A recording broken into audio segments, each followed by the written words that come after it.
తరిగొండ వెంగమాంబ గారు వెంకటాచలంలో కొండ మీద ఉన్న రోజుల్లో రాత్రి వేళ వెంకటేశ్వర స్వామి వారు వచ్చి ఉయ్యాల్లో కూర్చుని నాకు భాగవతం చెప్పవా వెంగమాంబ అనేవారు. ఆయన కథ ఆయనకి చెప్తుంటే ఆయన కళ్ళు మూసుకుని ఊకుడుతూ ఉండేవారు. ఒక రోజున సంతోషంగా వింటున్నారు, సుప్రభాతం వేళైపోయింది, గుళ్ళో సుప్రభాతం పలికేశారు.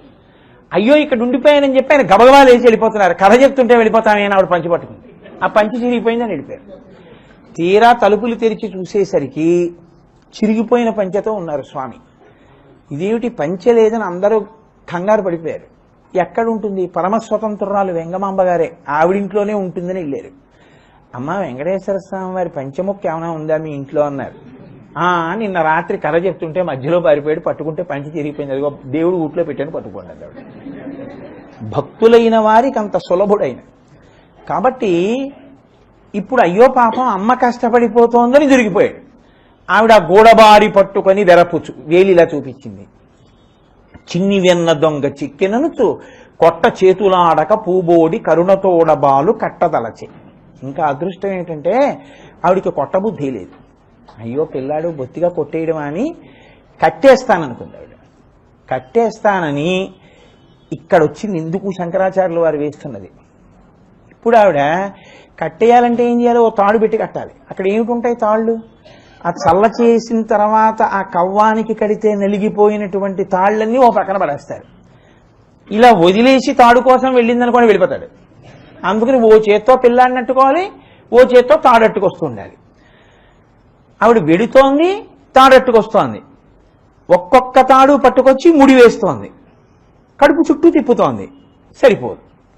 ఆవిడికి ఎక్కడలేని బాధ కలిగింది. అబ్బో ఎంత దిప్పి పొడి చేసిందండి అసలు ఆ లీలలో.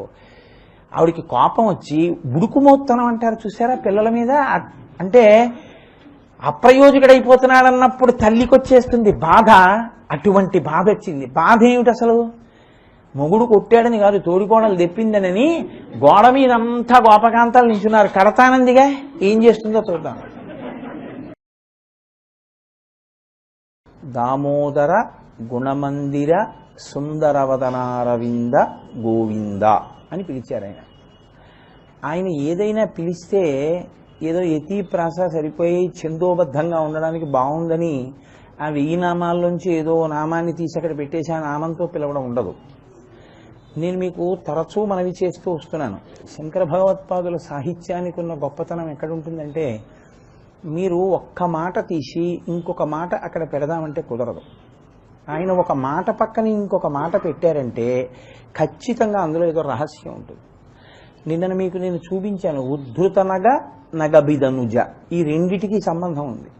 ఒకసారి కొండ ఎత్తితే ఇంద్రుడికి బుద్ధి చెప్పడానికి, ఒకసారి ఇంద్రుడికి తమ్ముడిగా పుడితే ఇంద్రుడికి మేలు చేయడానికి. ఇంద్రుడికి మేలు చేసినా ఇంద్రుడికి బుద్ధి చెప్పినా ఆయన యొక్క అభిమానము కారణం కాదు, ఆయనకి కోపము కారణం కాదు. కేవలం ఇంద్రుడు ధర్మాన్ని పట్టుకుంటే అనుగ్రహిస్తారు, ఇంద్రుడు ధర్మాన్ని వదిలేస్తే శిక్షిస్తారు. ధర్మాన్ని పట్టుకున్న వాడికి ఉపకారం చేయడానికి తాను ఉపేంద్రుడిని ఇంద్రుడు తమ్ముడు అనిపించుకోవడానికి కూడా ఆయన వెనకాడరు. దానికోసం చెయ్యి చాపి దానం పుచ్చుకోవడానికి కూడా ఆయన వెనకాడలేదు. ఇది చెప్పడానికి శంకరాచార్యుల వారు ఈ భావాన్నంతటినీ అందులో చెప్పరు. చెప్పకుండా ఉద్ధృతనగా నగబిదనుజ అంటారు. మీరు దాని మీద ధ్యానం చెయ్యాలి. శంకరుల సాహిత్యంలో ఉన్నటువంటి చాలా గొప్పతనం అదే. మీరు ప్రయత్నపూర్వకంగా పూజ చేసేటప్పుడు మనసు తీసుకెళ్లి ఈశ్వరుడి దగ్గర పెట్టడం చాలా కష్టం. కానీ పజిల్ అంటూ ఉంటారు, ఒక పొడుపు కథ. దాన్ని విప్పడం అంటే ఆలోచన చేస్తుంది మనస్సు. మనస్సుకి ఆలోచన అనేటటువంటిది దాని యొక్క స్వరూపం. అది ఆలోచన చెయ్యకుండా ఉండలేదు, ఎందుకంటే అది సంకల్ప వికల్ప సంఘాతం. శంకరులు ఏం చేస్తారంటే ఒక పేర్పు పేర్చి విడిచిపెట్టేస్తారు. నేను ఇందుకు చేశాను అని ఆయన ఏమనరు, ఆ భావం ఏం చెప్పరు, వదిలేస్తారు. కానీ మీకు శంకరుల సాహిత్యంలో కొంత ప్రవేశం ఉంటే మీరు కేవలం దామోదర అన్నారు, గుణమందిర అన్నారు, సుందరవదన అరవింద అన్నారు, గోవింద అన్నారు అను, లేకపోతే ఆ నామాలకి యథార్థంగా ఉండే అర్థం ఏమిటో ఆ అర్థం తీసుకొచ్చి ఇక్కడ చెప్పడము కుదరదు. అందులో ఏదో ఉంటుంది ఆయన ఉద్దేశ్యంలో. బహుశः దేని కొరకు ఆయన ఇది ప్రయోగించి ఉండాలి అన్నది మీరు చాలా జాగ్రత్తగా చూడాలి. ఎందుకంటే మీరు ఒకటి చూడండి, నేను మీతో ఒకటి మనవి చేస్తాను. ఉద్ధృతనగ అంటే కొండెత్తడం.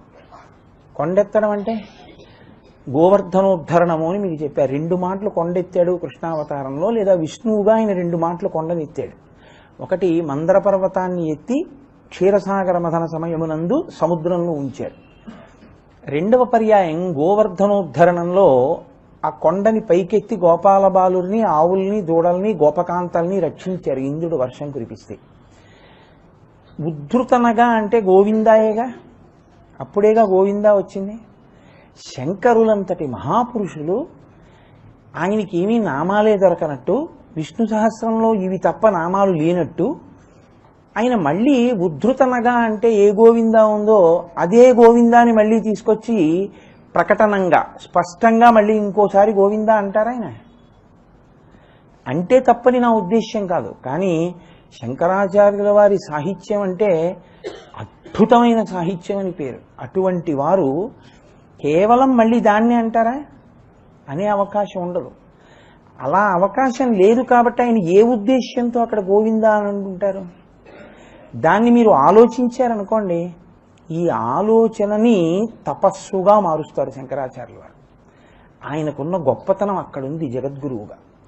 మీరు ఇక్కడ ఎందుకు వచ్చి ఉంటుంది అని బాగా ధ్యానం చేశారనుకోండి, ఆ శ్లోకాన్ని చదివి కళ్ళు మూసుకుని దామోదర గుణమందిర సుందర వదనారవింద గోవింద ఉద్ధృతనగ నగబిధనుజాకి సంబంధం ఉంది. అప్పుడు దామోదర గుణమందిరాకి ఏం సంబంధం ఉంటుంది? పక్క పక్కన దామోదర పేరు, గుణమందిర పేరు కాదు. కానీ ఎందుకు వేశారు 2 పక్క పక్కన అని మీరు బాగా విచారణ చేశారనుకోండి, మీకు అందులోంచి అమృతం అందుతుంది. మీకు అది అందినప్పుడు ఎలా ఉంటుందో తెలుసా అండి?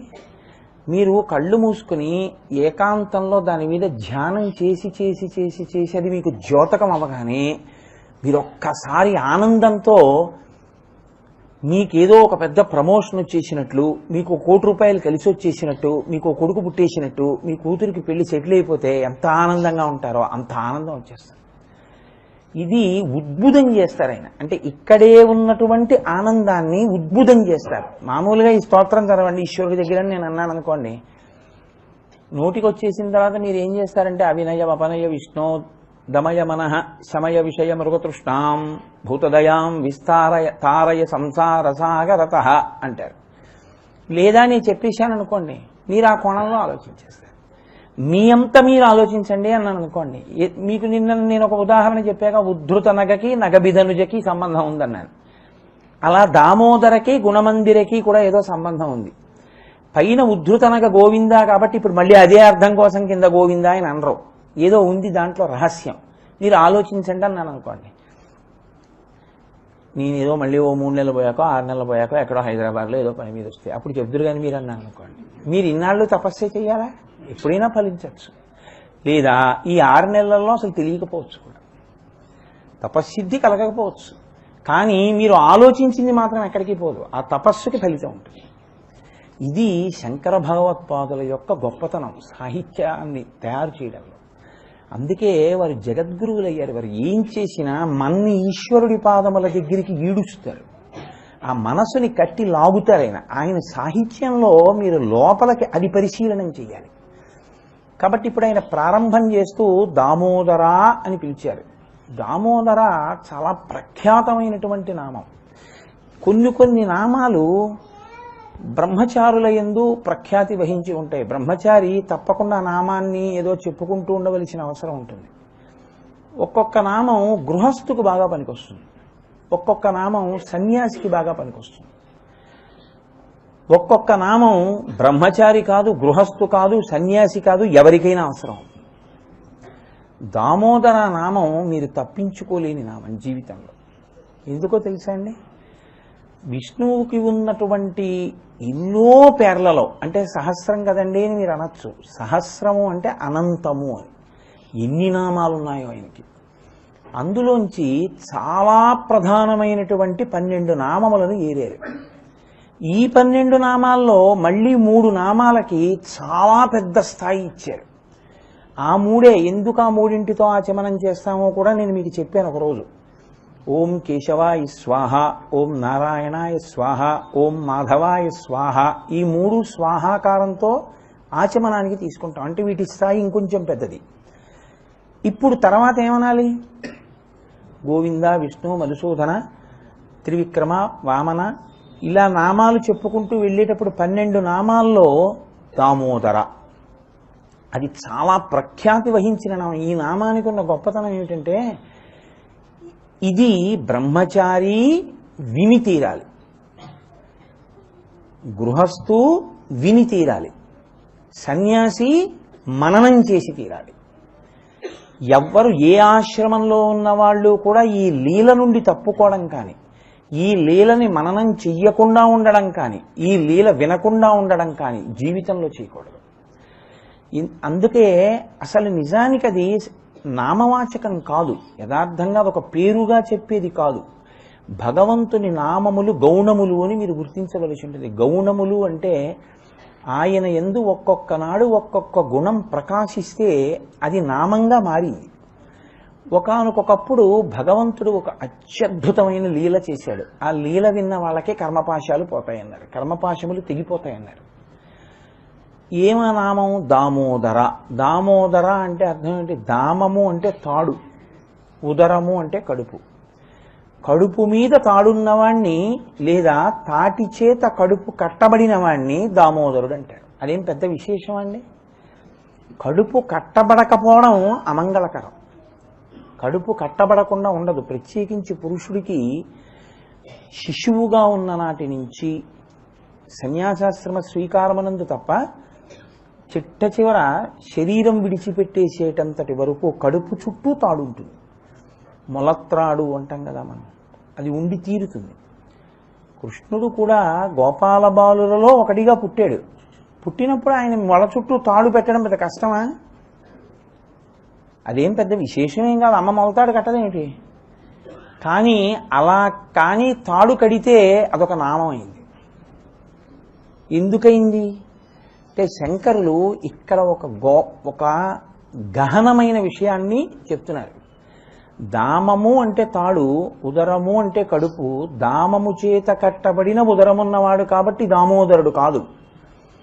దామము అంటే అఖిలాండకోటి బ్రహ్మాండములు, ఈ ప్రపంచమంతా ఈ బ్రహ్మాండములను కలిపి దామం అంటారు. ఇవన్నీ తన కడుపులో ఉంచుకున్నవాడు దామోదరుడు. అంటే అన్నీ ఆయన యందు ఉంటాయి, ఆయన కడుపులో ఉంటాయి. ఇప్పుడు దాన్ని కట్టేంత తాడు ఎవరి దగ్గరైనా ఉంటుందా? ఉండదు. ఒకవేళ కడితే చాలా గొప్ప విషయమే అయి ఉండాలి కదా. ఇది స్మరించమంటున్నారు శంకరాచార్యులు గారు. దీన్ని నువ్వు ఆలోచించవయా ఒకసారి. ఆయన ఏరారు కొన్ని నామాలు, ఏరి పిలుస్తున్నారు. అందుకని ఈ శ్లోక ప్రారంభం ఏంతో చేశారంటే దామోదర అని మొదలెట్టారు. ఇప్పుడు దామము ఉదరమందు కలిగినటువంటి వాడై ఆయన ఎప్పుడున్నాడు? ఒకానొకప్పుడు యశోద చల్ల చిలుకుతోంది. చల్ల చిలకడం వాళ్ళకి మంగళక్రియ. వాళ్ళు ఎప్పుడు స్నానం చేసి వస్తారంటే మనం పూజ చేసేటప్పుడు ఎలా స్నానం చేస్తామో, గోపకాంతలకి అత్యంత మంగళకరమైనటువంటి కర్మ ఏది అంటే చల్ల చిలకడం. చల్లకుండా వాళ్ళు స్నానం చేయకుండా ముట్టుకోరు. వాళ్ళు స్నానం చేసి కొప్పు వేసుకుని, జుట్టు విరబోసుకోవడం అమంగళకరం కదా, కొప్పు వేసుకుని పువ్వులు తురుముకుని పట్టుబట్ట కట్టుకుని అప్పుడు వాళ్ళు చల్ల చిలుకుతారు. అందుకే ఇప్పటికీ కూడా వెంకటేశ్వర స్వామి వారికి తెల్లవారుజామున వెళ్ళి నిద్రలే అని అడిగితే ఆయన నిద్ర లేవలేదనుకోండి, ఆయనకి ఇదే గుర్తు చెప్తారు. నువ్వు గొల్లవాడలో పుట్టినప్పుడు చల్ల చిలికితే అమ్మ దగ్గరికి పరిగెత్తేవాడివి కదా, అదిగో చల్ల చిలికినటువంటి శబ్దాలు వినపడుతున్నాయి వెంకటేశ్వర నిద్రలే అంటూ ఉంటారు. అసలు ప్రథమ దర్శనం కూడా సన్నిధి గొల్లదే కదండి. ఆయన తనకి తాను చెప్పుకున్న ప్రవర నేను కృష్ణుణ్ణి నేను వసుదేవుని యొక్క కుమారుణ్ణి అని చెప్పుకున్నాడు వరాహపురాణంలో. జనకో వసుదేవస్య సుభద్ర భగినీ మమ అని చెప్పాడు. నాకు సుభద్ర చెల్లెలు, నా తండ్రి వసుదేవుడు అని చెప్పాడు. కాబట్టి ఆయన నేను కృష్ణుణ్ణి అని చెప్పాడు వెంకటేశ్వర స్వామి వారు తప్ప నా పేరు వెంకటేశ్వరుడు అని అసలు ఆయన ఎక్కడా వాడలేదు పురాణంలో. నేను కృష్ణుణ్ణనే చెప్పాడు ఆయన. అటువంటి కృష్ణ పరమాత్మ చిన్న పిల్లవాడిగా గోపాల బాలుడిగా నందవ్రజంలో తిరుగుతున్నాడు. ఇప్పుడు యశోద చల్ల చిలకాలంటే ఆవిడ స్నానం చేసి మడిబట్ట కట్టుకుని చక్కగా కొప్పేసుకుని పువ్వులు పెట్టుకుని ఆవిడ చల్ల చిలుకుతాను. ఆయన ఒక లీల చెయ్యాలనుకున్నాడు. అందుకే ఈ లీలకి ఆ పేరుతోనే వచ్చింది. ఆ పేరు దామోదర లీల అని పేరు. ఇప్పుడు ఆయన ఎక్కడో ఆడుకుంటున్నాడు పిల్లలతో. ఎక్కడ ఆడుకుంటున్నట్టు ఉన్నా ఆయన యొక్క దివ్యత్వం ఆయన్ని విడిచిపెట్టదు అని మీకు నేను ఉదాహరణతో మనవి చేశాను. ఎక్కడి నుంచి వచ్చాడో పరిగెత్తుకుంటూ అమ్మ దగ్గరికి వచ్చాడు. సుడియుచు గిదుగుచు వాలుచు సడికొట్టుచు అమ్మరమ్ము చన్నిమ్మనుచున్ వెడవెడ గంతులు వేయిచుచు కదిసి కడవ బాలకొండు కవ్వము పట్టెన్నన్నారు పోతన గారు. మహానుభావుడు దర్శనం చేశారు. ఆయన పరిగెత్తుకుంటూ వచ్చాడు. పిల్లలు చూడండి, స్నేహితులతో ఆడుకుంటూ ఉంటారు. సాయంకాలం ఆడుకుంటూ ఇంట్లో పని చేసుకుంటున్న అమ్మ దగ్గరికి పరిగెత్తుకొస్తారు. పరిగెత్తుకొచ్చి అమ్మ ఆకలి వేస్తుందమ్మా, నాకు తొందరగా ఏమైనా పెట్టేయమ్మా, నేను వెళ్ళిపోవాలమ్మా, అవతల ఆడుకుంటున్నారమ్మా, నేను అవుట్ అయిపోలేదు, నేను ఇంకా పరిగెడుతున్నాను, నేను వెళ్ళిపోవాలమ్మా, తొందరగా పెట్టమ్మా అంటాడు. ఉండరా ఏమిటా తొందర పెడతానంటే మరి వెండవు. గబగబా డబ్బా లాగేసి అందులో ఏ కజ్జికాయో ఉంటే ఆ మట్టి చేతులతో తినేసి ఆ బిండి మీద మూత లాగేసి గ్లాస్ ముంచేసి గడగడ సగం నీళ్లు చొక్కా మీద పోసేసుకుని ఆ గ్లాస్ అక్కడ పళ్ళెం ఇక్కడ పారేసి పరిగెత్తుకుంటూ వెళ్ళిపోతాడు. అలా వచ్చాడు చిన్ని కృష్ణుడు కూడా. సుడియుచు గిదుకుచు వాలుచు సడికొట్టుచు అమ్మ రమ్ము చన్నిమ్మనుచు. అమ్మ నాకు ఆకలేస్తోంది, పాలిస్తావా ఇవ్వ. ఉండరా చల్ల చిలుకుతున్నాను రా అంది ఆవిడ. చల్ల చిలకడమా ఇంకేమన్నా, నేను ఆడుకుంటున్నాను, నాకు పాలి అన్నాడంతే.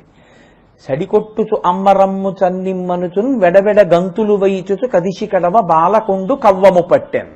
ఆ కవ్వం పట్టుకున్నాడు. ఇక్కడ వరకు బాగానే ఉంది. అసలు పెద్ద ఇబ్బంది అంతా ఈ లీలకి ఎక్కడ వచ్చిందంటే, ఈ లీల జరగడానికి ముందు రోజే పెద్ద ఫార్స్ ఒకటి జరిగింది నందవ్రజంలో. ఈయన అందరిళ్లలో వెన్న దొంగిలిస్తాడు. ఎక్కడెక్కడ వెన్న దొంగిలించాడో ఆ గోపకాంతలందరూ వచ్చి యశోదకి చెప్పారు. ఒక్కళ్ళు కాదు, ఇద్దరు కాదు. ఈయనప్పటికీ ఆవిడ ఒళ్ళో పడుకుని ఉన్నాడు. ఒళ్ళో పడుకుని ఉండగా వాళ్ళందరూ వచ్చారు. బాలురకు పాలు లేవని బాలింతలు మొరలు పెట్ట పక్కన గియా బాలుండాలము చేయుచు ఆలకు గ్రేపులను విడిచి అంబోజాక్షి వారిల్లు సొచ్చి కడవల దూరంబుగ నేయి త్రాగి తొదనా కడవల్ వీరింట నీసుతుండిడ వారికి వీరికిని పెద్దవాదయ్య సతీ ఆడంజని మీగడ పెరుగోడక నీ సుతుడు త్రావి ఒక ఇంచు కథా కోడలి మూతింజరిమిన కోడలు ముచ్చనుచు అత్త కొట్టెల తాంగి. ఒకటా రెండా? వేలుపులట నాకంటెను వేలుపు మరి ఎవ్వడనుచు వికనగిమా వేలుపుల గోడపైనో హేలావతి నీత నూజుడెంగిలి చేసెన్. కొడుకులు లేరని ఒకసతి వగవగ తన్ను మగనిగాగైకొని నన్ కొడుకులు కలిగెదరనిపై పడినాడిది వినుము శిశువు పనులే తల్లి. చేబంతి తప్పిపడెనని ప్రాబల్యము తోడ వచ్చి భవనము వెనుకన్ మా బిడ్డ జలకమాడగ మీ బిడ్డడు వలువలూడ్చే నెలకత వినుమా అని ఒకటా రెండా ఎన్ని చాడీలో చెప్పారు వాళ్ళు. చెప్తున్నప్పుడు ఆయన ఎక్కడున్నాడంటే వాళ్ళ అమ్మ ఒళ్ళో పడుకుని ఉన్నాడు. ఆయన ఎంత ఆశ్చర్యంగా చూశాడంటే ఒక్కొక్కళ్ళు వచ్చి చెప్తుంటే వాళ్ళ వంక చూసి అని వాళ్ళ అమ్మ వంక చూసి ఇలా అనేవాడు ఒళ్ళో పడుకుని. అది విని ఆవిడ వీడిని చూసేది, ఏమీ తెలియనట్టు ముఖం పెట్టేవాడు. ఆ కాంతలు తల్లితో తన వికారములెల్లగణింప భీతుడై శాంతుని సొంపునన్ పరమ సాధుని పెంపున గోలమాట్కి విభ్రాంతుని కైవడిన్ బాలకొడూరకుండే ఏ వికారములేక తల్లి కుచవేదికపై తలమోపి ఆడుచున్నంటారు పోతన గారు. అమ్మ గుండెల మీద తల పెట్టుకుని ఏమీ తెలియని వాళ్ళ ఇలా గోపకాంతని ఇలా అమ్మని ఇలా గోపకాంతని ఇలా అమ్మని చూస్తున్నాడు. అమ్మ నేను వెళ్ళానా, నేను తిన్నానా అమ్మ అని. ఆ వెర్రితెల్లంది ఊరుకోండమ్మా, అర్థం ఉండాలి. ఇంతమంది ఇళ్లలో పాలు వాడు ఎందుకు తింటాడు, ఎందుకు తాగుతాడు వెన్న ఎందుకు, వాడికి పాలు ఎందుకు? మా ఇంట్లో ఉన్న దినమంటేనే వాడు తింటలేదు. అన్యమిడుగడు తనయంత నాడుచుండు మంచివాడి తడెగ్గులు మానరమ్మ రామలార త్రిలోకాభిరామలార తల్లులార గుణవతీమ తల్లులారా అందావిడ. ఊరుకోండమ్మా, ఎందుకు వచ్చిన నేరాలు పిల్లాడి మీద దిష్టి తగులుతుంది కూడా, ఇంతమంది ఇళ్లలో వెన్న ఎందుకు తింటాడమ్మా అని అంటే వాళ్ళు అన్నారు, నీకు అనుభవంలోకి వచ్చాక తెలుస్తుంది. మా ఇంట్లో జరిగిందని చెప్తే నువ్వు నమ్మట్లేదుగా, కానీ నీ ఇంట్లోనే ఒక రోజున జరిగి నీకు చిక్కకుండా పారిపోతాడే, మరి పట్టుకోలేకపోయావే అంటున్నావు కదా. నువ్వు పట్టుకోలేకపోతావు, అప్పుడు నీకు తెలిసి వస్తుందన్నాడు. నేను పట్టుకోలేకపోవడం ఏమిటని చూస్తున్నాడు. అసలు ఈ కృష్ణలీలల పేరెత్తితే ఒళ్ళు తెలియదండి. అబ్బా, ఏమి కృష్ణలీలలు, ఏమి దశమస్కంధం అండి. పోతన గారిది ప్రత్యేకించి వ్యాసుడి కన్నా పోతన గారి కన్నా లీలాశకుడు, ఒకరికన్నా ఒకరు ఏమి దర్శనం చేసేశారో అన్నాను. కాబట్టి చెప్పకుండా ఉండలేను. ఓ మాట చెప్తా మీతో. కృష్ణకర్ణామృతంలో లీలాశకుడు దర్శనం చేశాడు. నేను చదివి చాలా కాలం అయిపోయింది కృష్ణకర్ణామృతం. అందులో ఒక చోట ఆశ్చర్యకరమైనటువంటి చేష్టితము. గోపాల బాలురందరితో కలిసి ఒక ఇంట్లోకి వచ్చాడు. ఆవిడ చాలా జాగ్రత్తగా ఉంది, వస్తాడు ఎప్పుడో వెన్న తినేస్తాడని. ఏమీ తెలియనట్టు లోపల గదిలో తలుపు చాట్న నించుంది. రెడ్ హ్యాండెడ్గా పట్టుకోవాలిగా సాక్ష్యంతో. ఏదో వచ్చాడని పట్టుకుంటే కుదరదు. ఏమీ తెలియని వాళ్ళ లోపలికి వచ్చాడు. వెన్నకొండలుంటే ఒక్కొక్కటి దింపాడు నిశ్శబ్దంగా. మాట్లాడొద్దన్నాడు. పిల్లల్ని పిలిచాడు. వెన్నకొండలో ఇలా చెయ్యి పెట్టాడు. వెన్న తీశాడు. పిల్లలకి పెట్టేస్తున్నారు. వాళ్ళు ఇలా చేత్తో పట్టుకుని తింటూ జాగ్రత్తగా వెళ్ళిపోతున్నారు ఒక్కొక్కడు. అందరూ అయిపోయారా చూశాడు. వెనక్కి ఎవ్వరు లేరు. ఇంకా తనే మిగిలాడు. మెల్లిగా ఓ నిండుకుండోటి అక్కడ పెట్టుకుని అందులో బాగా చెయ్యి పెట్టి మోకాళ్ళ మీద కూర్చుని, ఇంతేగా కృష్ణుడు, మోకాళ్ళ మీద కూర్చుని అందులో ఉన్నటువంటి వెన్న తీసి ఇలా తిందాం అనుకుంటున్నాడు. ఇప్పుడు దొరికాడు రెడ్ హ్యాండెడ్గా. వెన్న చేతిలో ఉంది. ఆవిడ పరిగెత్తుకొచ్చి ఏం చేసిందంటే పట్టుకుంది. ఆయన ఏం భయపడలేదు, అలాగే కూర్చున్నాడు అన్నట్టు చూసేది. ఆవిడంది ఆయనతో చెప్పిద్దాం అనుకుంది. ఏదో ఎఫ్ఐఆర్ బుక్ చేసినట్టు ఒక్కొక్కటి ఆయనతో చెప్పిద్దామని కస్త్వం అంది. కస్త్వం బాల, ఓ పిల్లడా ఎవరు నువ్వు అంది. ఆయన అన్నాడు, తన పేరు చెప్పాలిగా. దొంగాడు తన పేరు చెప్పకుండా ఇంకోళ్ళని కూడా లాగినట్టు బలానుజ అన్నాడు. నేను బలరాముడు తమ్ముడు అన్నాడు. ఇప్పుడు ఆయన చూసింది. ఆయన ఏమన్నా పాపం తినడానికి వచ్చాడా. కస్త్వం బాల అంటే బలానుజ అన్నాడు. అమ్మ బాబోయ్, కృష్ణుడని చెప్పకుండా బలరాముడి తమ్ముడు అంటున్నాడు అని ఆవిడంది. కిమిహతే మన్ అంది. ఇక్కడికి ఎందుకు వచ్చావు అంటే ఇలా చూసి, ఓ మా ఇల్లు కాదేమిటి, మన్మందిరా శంకయా, మా ఇల్లు అనుకున్నాను, మా ఇల్లు కాదా. అమ్మ బాబోయ్ అని ఆవిడంది. ఓహో మీ ఇల్లు అనుకుని వచ్చామే. యుక్తం తం నవనీత పాత్ర వివరే హస్తం కిమర్థం యసేహే అంది. ఏమి మీ ఇల్లని తెలుసుకోకుండా వచ్చిన వాడివి వెన్నకొండలో చెయ్యింది కిట్టేవంది. అంటే ఆయన అన్నాడు, ఏటమా ఊరికారుతో మాత కంచన వత్సకం మృగయుత. ఇక్కడ ఈ కుండలో నేను మా ఆవు దూడ ఒకటి దూరిపోయింది, ఎక్కడా కనపట్టలేదు, దానికోసం వెతుకుతున్నాను. మాతా విషాదంక్షణాహ. ఇందులో కానీ ఒకవేళ ఆవు దూడ దూరిపోయిందేమోనని అనుమానంతో చెయ్యి పెట్టి వెతుక్కుంటున్నాను. నువ్వేమిటి అలా గట్టిగా అరుస్తావు, దూడ బయటికి దూకి పారిపోతే నువ్వు పట్టుకొస్తావా మళ్ళీ. ఇత్యేవం వరవల్లవీ ప్రతివచ కృష్ణస్య పుష్ణాతునః అంటాడు లీలాశకుడు. ఇలా దబాయించేసినటువంటి కృష్ణుడున్నాడే, ఆ ఇంట్లోకి వెళ్ళి వెన్నకొండలో ఆవు దూడ దూరిందేమో అని వెతుకుతున్నాను, అరవకమ్మ దూకి పారిపోతుందన్న కృష్ణుడిని చూసి తెల్లబోయినటువంటి గోపకాంత ముఖం ఉందే, ఆవిడ తెల్లబోతే తను దొరలా. ఆవిడ ఆశ్చర్యపోయి, బాబోయ్ ఇంత బుకాయింపాని చెయ్యొదిలేస్తే గంభీరంగా నడిచి వెళ్ళిపోయిన కృష్ణుడున్నాడే, దబాయించిన కృష్ణుడి ముఖం, అది మమ్ము రక్షించుగాక. నహ మమ్ములను కృష్ణస్య పుష్ణాతునః, మమ్ములను రక్షించుగాక అంటాడు లీలాశకుడు. అలా ఆయన ఎన్ని లీలలు చేశాడో, అసలు ఎంత చోరలీలో. కానీ అన్నిటి వెనక తాత్వికమైన అర్థం వేరనుకోండి. కాబట్టి ఇప్పుడు గోపకాంతలందరి కోరిక ఏంటంటే ఎప్పుడైనా యశోద కూడా కష్టాలు పడుతుందా ఈ పిల్లాడు దొరక్క. వాళ్ళు ఎదురు చూస్తున్నారు. రానే వచ్చాడు, వచ్చి కవ్వం పట్టుకున్నాడు. ఆవిడంది, ఉండరా తొందరపడిపోతానేమిట్రా, నీకు పాలిస్తాను ఉండని చెప్పి పాప ఆ కవ్వం అలా వదిలేసి పిల్లాడిని చూసుకున్నటువంటి పొంగుతోటి ఆ పిల్లాడిని ఒళ్ళో పడుకోబెట్టుకుని స్తన్యం ఇచ్చి పాలిస్తోంది. ఈయన కడుపు నిండలేదు, ఇంకా పాలు తాగుతున్నాడు. ఈలోగా ఆ పొయ్యి మీద పెట్టినటువంటి పాలు పొంగిపోతున్నాయి. వాళ్ళకి అదే ఐశ్వర్యం కదా. అందుకని కడుపారం చనుపాలు త్రావని చుతున్ కంజాక్ష పీఠమ్ముపై నిడి పొంగారెడు పాలు దించుటకు నయ్యే గంగ తత్పాలుండెక్కుడు కోపంబున వాడిరాతిదది ముత్కంభంబు పోగొట్టి తింపడరన్ కుంభములోని వెన్నతిని మిథ్యాసంకుల భాష్పుడై అంటారు పోతన గారు. ఆ పాలు దించడానికి అమ్మ వెళ్ళింది, తన కడుపు నిండలేదు, కోపం వచ్చింది. నాకు పాలు ఇవ్వడం మానేసి పొయ్యి మీద పాల కోసం పెడతావా అని అమ్మ పొయ్యి మీద పాలు దింపి వచ్చే లోపల అక్కడ చుట్టకుదురని పెట్టి దాని చుట్టూ రాళ్లు పెడుతూ ఉంటారు. ఆ రాయి ఒకటి తీసి ఆ కుండకేసి కొట్టాడు. ఆ కుండ పగిలిపోయింది, ఆ మజ్జిగంతా కారిపోతోంది, అందులో వెన్న ముద్దలన్నీ నేల మీద పడిపోయాయి. ఇప్పుడు దొంగ ఏడుపోటి మొదలుపెట్టాడు. మిథ్యాసంకులద్భాష్పుడై, చేసిన తప్పు తను కదా. అందుకని వాడిరాతి దదిమ కుంభంబు పోగొట్టి, ఆ కుండ పగలగొట్టి ఆ వెన్న చేత్తో పెట్టుకుని తింటున్నాడు. ఎందుకైనా మంచిదని ఇంటి బయటికి వెళ్ళిపోయి గోడ దగ్గర ఒక పనికిరాని రోలు తిరగేసి దాని మీద ఎక్కి అక్కడ ఉన్నటువంటి కోతికి పెడుతున్నాడు ఆ వెన్న. అమ్మ ఇలా పాలు దించి బయటకు వచ్చింది, మజ్జిగ కుండ పగలగొట్టేశాడు. ఆవిడికి ఎక్కడలేని కోపం వచ్చింది. కోపం వచ్చి లాలనమున బహుదోషము లూలిం ప్రాపించు తాడనోపాయములం చాలా గుణంబులు కలుగును తాడనంబె బాలురకును పచ్చంబరయన్నది. పోన్లే అని పిల్లల్ని ముద్దు చేస్తే వాళ్ళు పాడైపోతారు. అప్పుడప్పుడు 4 దెబ్బలు వేస్తేనే వాళ్ళు బాగుంటారు. కాబట్టి తాడనంబె బాలురకును పచ్చంబరయన్, వాళ్ళకి పచ్చం అది. కాబట్టి కొడుకు ఉండాలి, అప్పుడప్పుడు బుద్ధి వస్తుంది. కాబట్టి నేను కొట్టేస్తాను ఇప్పుడు కొడుకునని అని గబగబా బయటికి వచ్చి చూసింది ఏడివీడని. వికచ కమలనయన వేరొక ఇంటిలో వెలయరోలు తిరుగ వేసి ఎక్కి ఉట్టిలోని వెన్న నులుకుచున్నొక కోతి పాలు చేయుచున్న బాలుకనియే.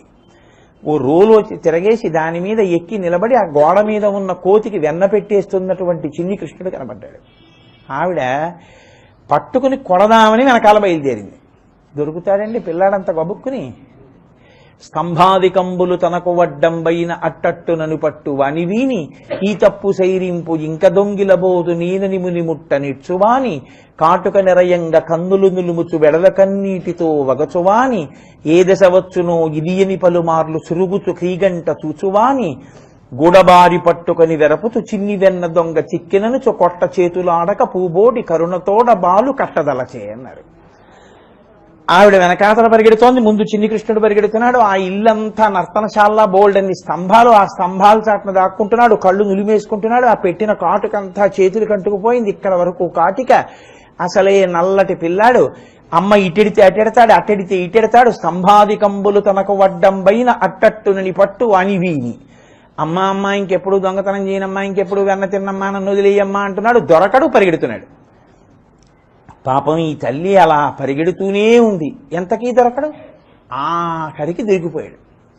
గూడబారి పట్టుకొని వెర్రపుచ్చు, ఆ గూడ పట్టుకుని ఇలా వేలు చూపించింది. ఇది మహోత్కృష్టమైన విషయంగా చెప్తారు. సన్యసించిన వాళ్ళు కూడా ఈ లీలని భావన చేసి సమాధిలోకి వెళ్ళిపోయిన వాళ్ళు ఉన్నారు. కొన్ని నెలలు సమాధిలోకి వెళ్ళిపోయారు. ఒక గోపకాంత సమస్త బ్రహ్మాండములను పరిపాలించేటటువంటి ఈశ్వరుణ్ణి గోడ పట్టుకుని ఇలా వేలు చూపించడమా అని. విచిత్రం ఏమిటో తెలుసా అండి, తనకి పరమభక్తులైన వాళ్ళు ఈ లీల చెప్తే కృష్ణ పరమాత్మ అంతటి వాడు కూడా పొంగిపోతాట. తన కథకి తాను. తరిగొండ వెంగమాంబ గారు వెంకటాచలంలో కొండ మీద ఉన్న రోజుల్లో రాత్రి వేళ వెంకటేశ్వర స్వామి వారు వచ్చి ఉయ్యాల్లో కూర్చుని నాకు భాగవతం చెప్పవా వెంగమాంబ అనేవారు. ఆయన కథ ఆయనకి చెప్తుంటే ఆయన కళ్ళు మూసుకుని ఊకుడుతూ ఉండేవారు. ఒక రోజున సంతోషంగా వింటున్నారు, సుప్రభాతం వేళైపోయింది, గుళ్ళో సుప్రభాతం పలికేశారు. అయ్యో ఇక్కడ ఉండిపోయానని చెప్పి ఆయన గబగబా లేచి వెళ్ళిపోతున్నారు. కథ చెప్తుంటే వెళ్ళిపోతామని ఆవిడ పంచి పట్టుకుంది. ఆ పంచి చిరిగిపోయిందని వెళ్ళిపోయారు. తీరా తలుపులు తెరిచి చూసేసరికి చిరిగిపోయిన పంచెతో ఉన్నారు స్వామి. ఇదేమిటి పంచె లేదని అందరూ కంగారు పడిపోయారు. ఎక్కడుంటుంది, పరమస్వతంత్రురాలు వెంగమాంబ గారే, ఆవిడింట్లోనే ఉంటుందని వెళ్ళారు. అమ్మ వెంకటేశ్వర స్వామి వారి పంచముక్క ఏమైనా ఉందా మీ ఇంట్లో అన్నారు. నిన్న రాత్రి కథ చెప్తుంటే మధ్యలో పారిపోయాడు, పట్టుకుంటే పంచి తిరిగిపోయింది, అదిగో దేవుడు ఊట్లో పెట్టాను పట్టుకోండి అన్నాడు. భక్తులైన వారికి అంత సులభుడైన. కాబట్టి ఇప్పుడు అయ్యో పాపం అమ్మ కష్టపడిపోతోందని దొరికిపోయాడు. ఆవిడ గూడబారి పట్టుకొని వెరపుచ్చు వేలిలా చూపించింది. చిన్ని వెన్న దొంగ చిక్కెననుచు కొట్ట చేతులాడక పూబోడి కరుణతోడబాలు కట్టదలచే. ఇంకా అదృష్టం ఏంటంటే ఆవిడికి కొట్టబుద్ధి లేదు. అయ్యో పిల్లాడు బొత్తిగా కొట్టేయడం అని కట్టేస్తాననుకుంది ఆవిడ. కట్టేస్తానని ఇక్కడ వచ్చింది ఎందుకు శంకరాచార్యులు వారు వేస్తున్నది. ఇప్పుడు ఆవిడ కట్టేయాలంటే ఏం చేయాలి, ఓ తాడు పెట్టి కట్టాలి. అక్కడ ఏమిటి తాళ్ళు, ఆ చల్ల చేసిన తర్వాత ఆ కవ్వానికి కడితే నలిగిపోయినటువంటి తాళ్ళన్నీ ఓ పక్కన పడేస్తారు. ఇలా వదిలేసి తాడు కోసం వెళ్ళిందనుకొని వెళ్ళిపోతాడు. అందుకని ఓ చేత్తో పిల్లాడిని అట్టుకోవాలి, ఓ చేత్తో తాడట్టుకొస్తూ ఉండాలి. ఆవిడ వెడుతోంది, తాడట్టుకొస్తోంది, ఒక్కొక్క తాడు పట్టుకొచ్చి ముడి వేస్తోంది, కడుపు చుట్టూ తిప్పుతోంది, సరిపోదు. ఆవిడికి ఎక్కడలేని బాధ కలిగింది. అబ్బో ఎంత దిప్పి పొడి చేసిందండి అసలు ఆ లీలలో.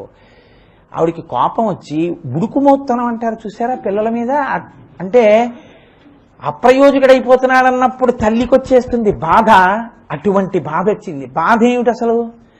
మొగుడు కొట్టాడని కాదు, తోడికోడలు తెప్పిందనని గోడ మీదంతా గోపకాంతాలు నించున్నారు. కడతానందిగా, ఏం చేస్తుందో చూద్దాం. ఈయనకేమో పొట్ట చుట్టూ తాడు తిరగదు. ఎలా? ఆవిడంది మోకాళ్ళ మీద కూర్చుని, దీన్ని ఎన్ని చిత్రాలు వచ్చాయోనండి దీని మీద, ఈ లీల మీద. ఈ పిల్లాన్ని ఇలా పట్టుకుని మోకాళ్ళ మీద కూర్చుని ఆ వేలు ఇలా చూపించి ఈ బొగ్గలు ఎర్రపడిపోయి యశోదకి కోపం వచ్చేసి, మీరెవ్వరు శ్రీకృష్ణుడు కారా అంది. అమ్మ దెప్పి పొడవచ్చు అలాగా? అబ్బో ఏమిటండో మీరు కృష్ణుడు కాదేమిటి అంటే, ఏమిటో నువ్వు నాకు దొరకడమేమిటి అని అనమాట.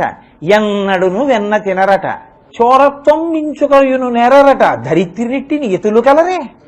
పాప నాన్న నువ్వు కృష్ణుడు కావేమో, నీకు అసలు దొంగతనం తెలియదే, నువ్వు ఎప్పుడు వెన్న తినలేదే, నీలాంటి మంచివాడు ఎక్కడ ఉంటాడరా అంటే దెప్పి పొడవడం. అంటే ఒక్కొక్కసారి తల్లి కొడుకుని తిన్నగా తిట్టడం మానేసి అక్కసుతో తిట్టలేక, మాతృత్వం అనమాట ప్రేమతో వాడిని తిట్టేయలేక ఏదో పెద్దవాళ్ళని దెప్పి పొడిచినట్టు కొడుకుని దెప్పి పొడుస్తుంటుంది. అలా దెప్పి పొడుస్తోంది. ఆయనకి ఏమర్థం అవుతుంది అన్నంతలా ఉన్నాడు ఆయన. కానీ ఆయనకి అన్నీ అర్థం అవుతాయి, ఆయనకి అర్థం కాకపోవడం, ఆయన అర్థం కానట్టు ఉంటాడు అంతే. ఆవిడంది ఆడవాళ్ళ వంక చూసింది, గోపికల వంక. దొరకడని కదా వాళ్ళు అన్నారు. నేను పట్టిన పట్టుబడని నేను పట్టెదనని పట్టుకొనిన పట్టుట బెట్టే పట్టుబడవండ్రు పట్టి పట్టుకొనను నాకు కాక పరులకు వశమే అంది ఆవిడ. పట్టుకుంటానంటే నువ్వు దొరకవుట, ఏ నిన్ను పట్టుకోవాలంటే ఇతరులకు పట్టపడమేమో, నాకు పట్టపడవా అంది ఆవిడ. అతిశయం. అంటే నేను అమ్మని పట్టుకున్నాను అనుకుంటాను. ఆయన కృష్ణ పరమాత్మ, సమస్త బ్రహ్మాండములు కడుపులో ఉన్నవాడు. మర్చిపోయింది ఆవిడ. అంతకుముందు చూపించాడు ఒక్కసారి. ఆయన దగ్గరికి వెళ్ళి, అన్నయ్యు సకులను చెప్పెదరన్నా మన్నేల వేరు పదార్థము లేదే, ఏమిట్రా మన్ను తింటున్నావుట అంది. అంటే అమ్మా నమ్మకమ్మా పుట్టిది, వాళ్ళందరూ నన్ను తిట్టించడానికి నీతో అలా చెప్పారండి. నోరు తెరవమంటే ఆ రోజు చూపించాడు మహానుభావుడు ఆ బ్రహ్మాండాలన్నీ కడుపులో. అప్పుడు ఆశ్చర్యపోయింది. కలయో వైష్ణవమాయయో ఇతర సంకల్పార్థమో సత్యమో తలపన్నేరక యున్నదాననో యశోదాదేవికానో పరస్థలమో బాలుకడెంత వీని ముఖస్తంభై యజాండంబు ప్రజ్వలమయ్యుండుటకేది హేతువో మహాశ్చర్యంబు చింతింపగన్నది. కానీ మాయ కమ్మేసింది. అందుకని మళ్ళీ తాళ్ళట్టుకొస్తోంది. ఎన్ని తాళ్లు తెచ్చి ముడివేసినా 2 అంగుళాలే తక్కువ వస్తోంది. ఇది 2 అంగుళాలే తక్కువ వస్తోందని ఆవిడ అనుకోదు. తాడు తెస్తోంది, తాడుకు ముడేస్తోంది, పొట్ట చుట్టూ తిప్పుతోంది, ఓ చేత్తో వాడిని పట్టుకుంటోంది, వాడిని దెప్పి పొడుస్తోంది, మళ్ళీ పెడుతోంది, మళ్ళీ తాడు తెస్తోంది, మళ్ళీ తిప్పుతోంది, మళ్ళీ 2 అంగుళాలు తక్కువ వస్తోంది. ఆఖరికి ఆవిడికి ఆ తలలో పెట్టుకున్నటువంటి పువ్వులన్నీ రాలిపోయి ఒళ్ళంతా చెమట పట్టింది. కట్టుకున్నటువంటి బట్ట కూడా జారిపోతోంది. బొడల చెమట లెగయనుత్తరీయము జార తురుముకొన్న విరులు జారిరాల పట్టరాని తనను పట్టెదనని చింత పట్టుకున్న తల్లి కరుణ చూచి. అంత చెమట పట్టేసి పెట్టుకున్న పువ్వులన్నీ రాలిపోయి తనని పట్టుకోలేరు అని తెలియక తనని పట్టుకుందామని వెంటపడి ప్రయత్నిస్తున్నటువంటి తల్లి అయిన యశోద యొక్క అమాయకత్వాన్ని చూసి తాను పడిపోదామని నిర్ణయించుకున్నాడు. ఆవిడ పట్టుకోలేదు, ఆయన దొరికిపోదామని నిర్ణయించుకున్నాడు. ఆవిడ తాడు చుట్టూ తిప్పింది, ముడేసింది. అంతే, 2 అంగుళాలు సరిపోయింది, ముడేసింది. కట్టేసి ఓ రోలుకేసి కట్టేసింది. కట్టేస్తే పోతన గారు అన్నారు, చిక్కడు శ్రీకౌగిటిలో చిక్కడు సనకాదియోగి చిత్తాబ్జములం చిక్కడు శృతిలతి కామళి చిక్కినతడు లీల తల్లి చేతన్ రోలం. ఆయన చిక్కడు శ్రీకౌగిటిలో లక్ష్మీదేవికి చిక్కడు సనకాదియోగి చిత్తాబ్జములన్ సనక సనందనాది మహర్షులకు చిక్కడు శృతిలతి కావళి వేదమంతటి దానికి దొరకడు. అటువంటి వాడు ఏమీ తెలియని అమాయకురాలైనటువంటి ఒక గోపకాంతకి దొరికిపోయి కడుపుకి తాడు కట్టించేసుకున్నాడు. ఇప్పుడు ఇది పట్టుకెళ్ళి 2వ చివర రోటికి ముడేసింది. ఇప్పుడు ఆ రోటిని ఈడ్చుకుంటూ వెళ్ళి 2 మద్ది చెట్ల మధ్యలో రోలు ఇరుక్కుపోయింది. ఆయన లాగుతున్నాడు, 2 చెట్లు కింద పడ్డాయి.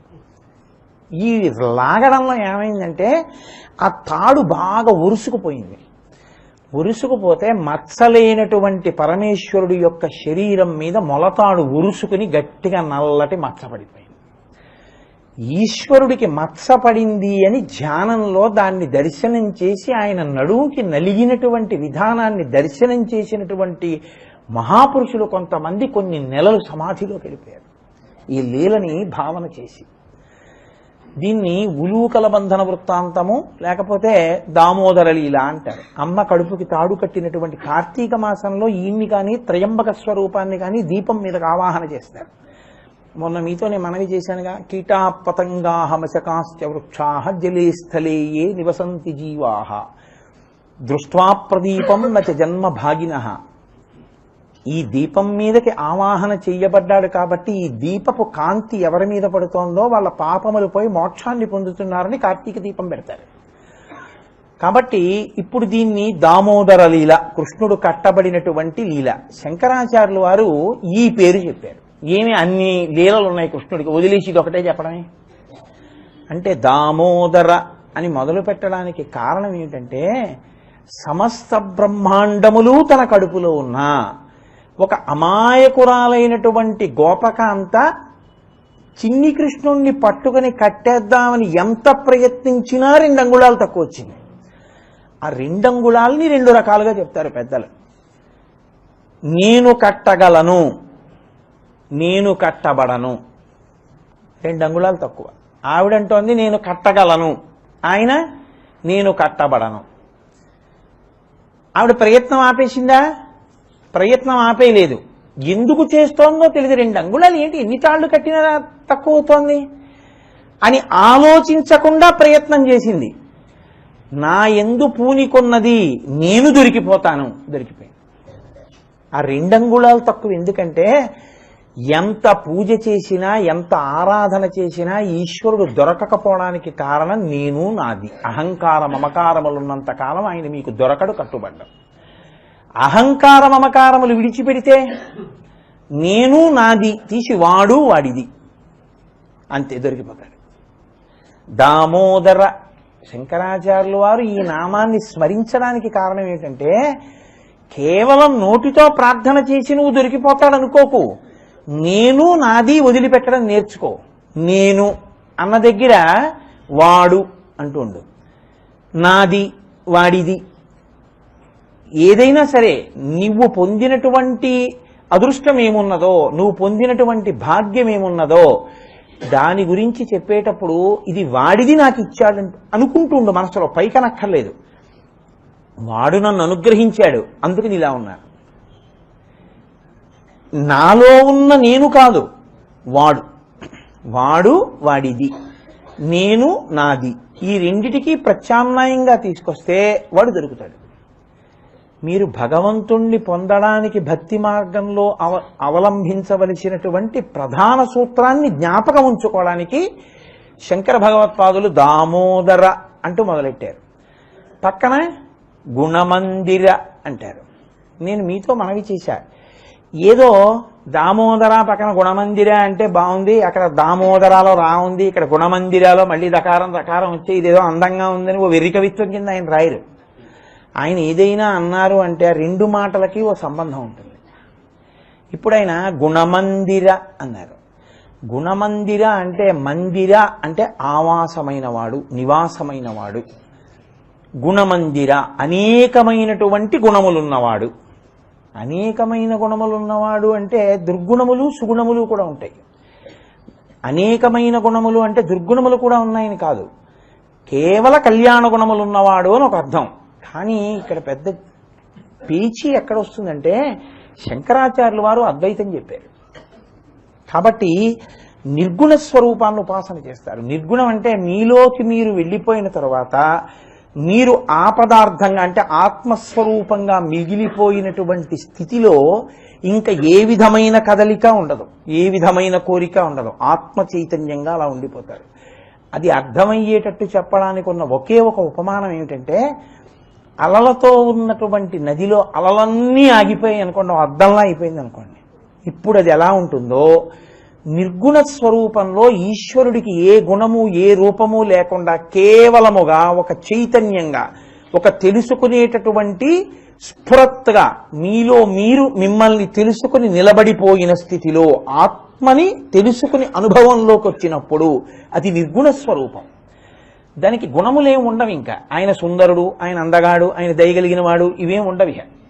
మరి శంకరాచార్యుల వారు అద్వైతం నిర్గుణోపాసన చేసి అహం బ్రహ్మాస్మి స్థాయికి ఎదిగినటువంటి మహాపురుషుడు ఆయన.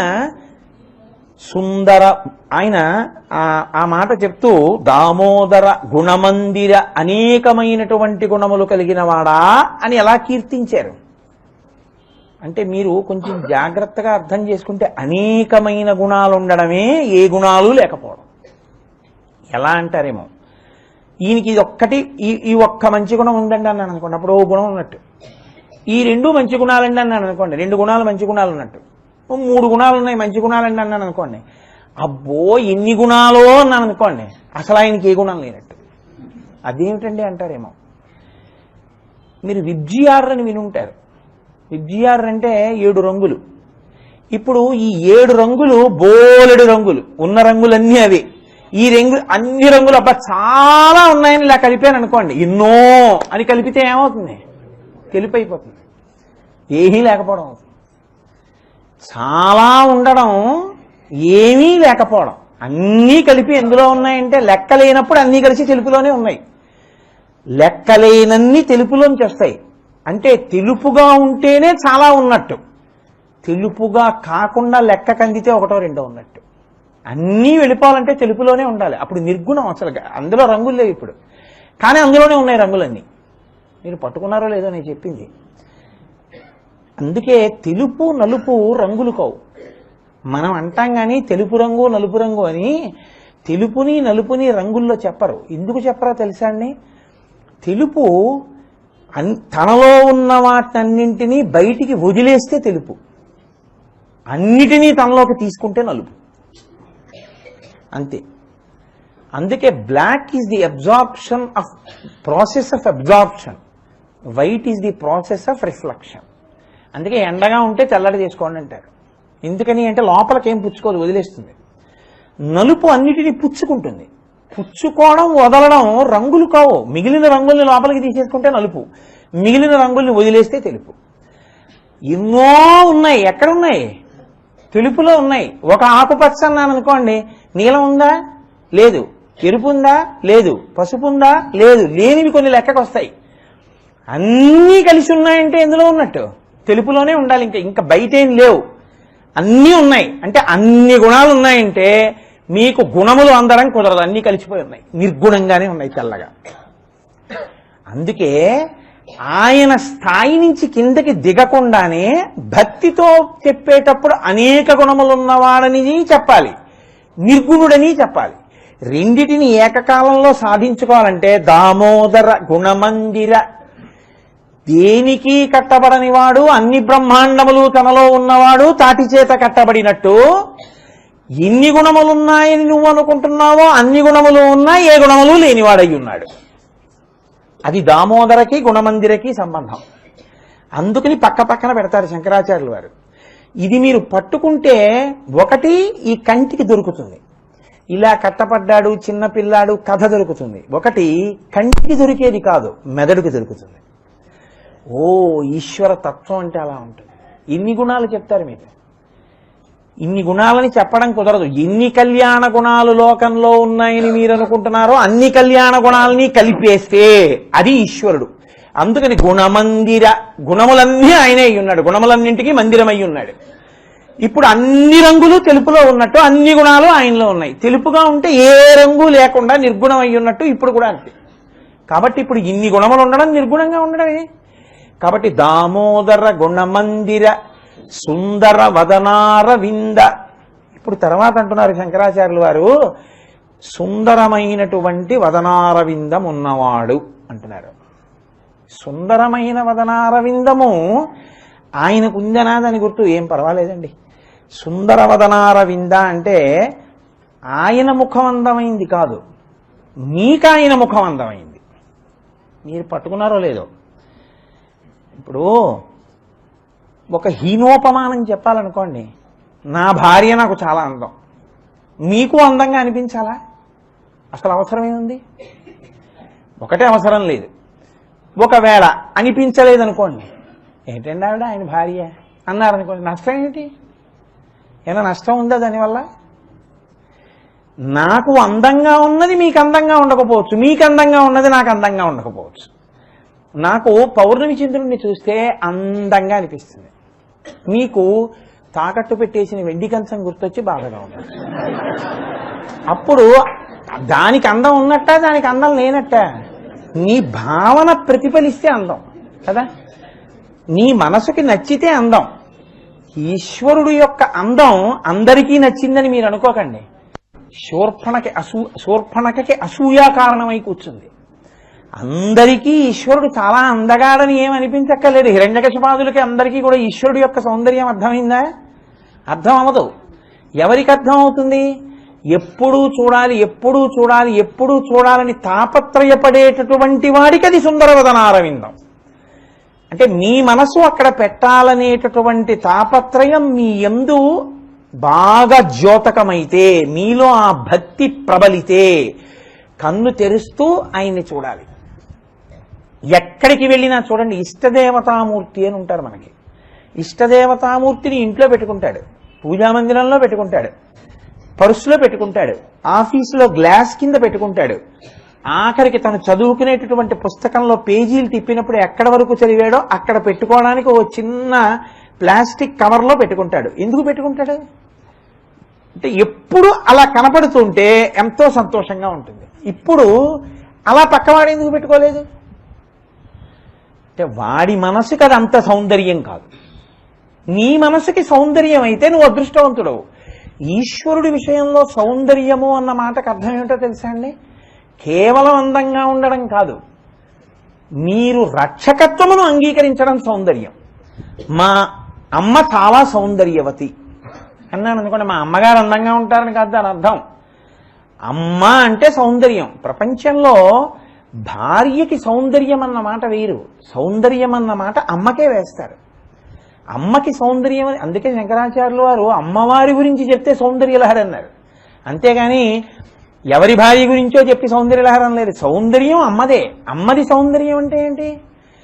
బాహ్యంలో శరీరము ఎంత జర్జరీభూతమవుతుందో, ఎంత ముసలిదవుతుందో, ఎంత పెద్దావిడైపోతుందో నీ మీద అంత ప్రేమ పెరిగిపోతుంది. కాదు, మీరెవరో తెలియనప్పుడు ఆవిడ కడుపులో ఉన్న దగ్గర నుంచి ఆవిడ తన శరీరాన్ని విడిచిపెట్టి వెళ్ళిపోయే పర్యంతము ఆవిడ మీ గురించి ఆలోచన చేసినప్పుడల్లా ఆవిడ మనసులో వచ్చే కోరిక మీరు క్షేమంగా ఉండాలి, మీరు నవ్వుతూ ఉండాలి, మీరు సంతోషంగా ఉండాలి. మీరు నవ్వితే చాలా అమ్మ కడుపు నిండిపోతుంది. బావాడు ఎంత సంతోషంగా నవ్వుతున్నాడో అంటుంది. అంతే. పిల్లలు నవ్వితే సంతోషపడిపోతుంది అమ్మ. తనకి మిగిలిందా చూడదు. ఏదో 3 బొబ్బట్లు వేసింది, వాడు ఒకటి తింటాడు, నేను 2 తింటాను, అంటే వాడు 2 తింటాడు, నేను 1 తింటాను అనుకుంది. వాడు అమ్మ ఇంకోటి పెట్టన్నాడు, 3 పెట్టేసింది, తినేశాడు. తినేసిన తర్వాత అమ్మ నీకేదన్నాడు, నేను వేసుకుంటాను లేరా అంది. అమ్మ ఉత్తిది, ఇంకా పిండి లేదు, 3 నాకు పెట్టేశావా, మరి నీకమ్మా అన్నాడు. నువ్వు తింటే నా కడుపు నిండిపోయింది రా. అలా ఎవరైనా అంటారా లోకంలో? ఇంకెవ్వరనరు. అమ్మ ఒక్కతే అంటుంది. అందుకే సౌందర్యం అన్న మాట ఎవరిదంటే అమ్మది. సౌందర్యం అంటే బాహ్యం కాదు, ఆంతరం. ఎప్పుడూ మీ క్షేమాన్ని కోరడం సౌందర్యం.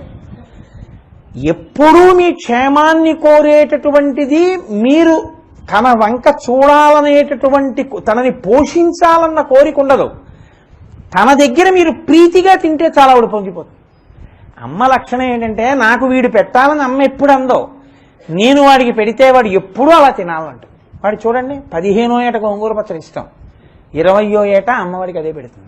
వాడు అమెరికా వెళ్ళి 35వ ఏట తిరిగి వచ్చాడు, అదే పెడుతుంది. 50వ ఏట ఒరే నాన్న నీకు గోంగూర పచ్చడి చేశాను రా అంటాడు. అమ్మ అన్న మాటకి, ఈశ్వర అన్న మాటకి, ఈశ్వర సౌందర్యమునకు అర్థం ఏంటంటే ఎప్పుడూ మీకు పెట్టడం. ఆవిడ కోరుకునేది ఏమిటో తెలుసా? భావన ఒక్కటే కోరుతుంది అమ్మ. మా అమ్మ నాలంతే. 10 మందిలో ఈవిడ మా అమ్మగారని చెప్పడానికి మీరు సిగ్గుపడ్డారనుకోండి, ఆ రోజున ఆవిడ చాలా బాధపడుతుంది. వాడు అందుకే లోకంలో అమ్మ అన్న మాట చచ్చిపోయేది ఏ రోజునంటే అమ్మని పేరు పెట్టి పిలిచిన రోజున.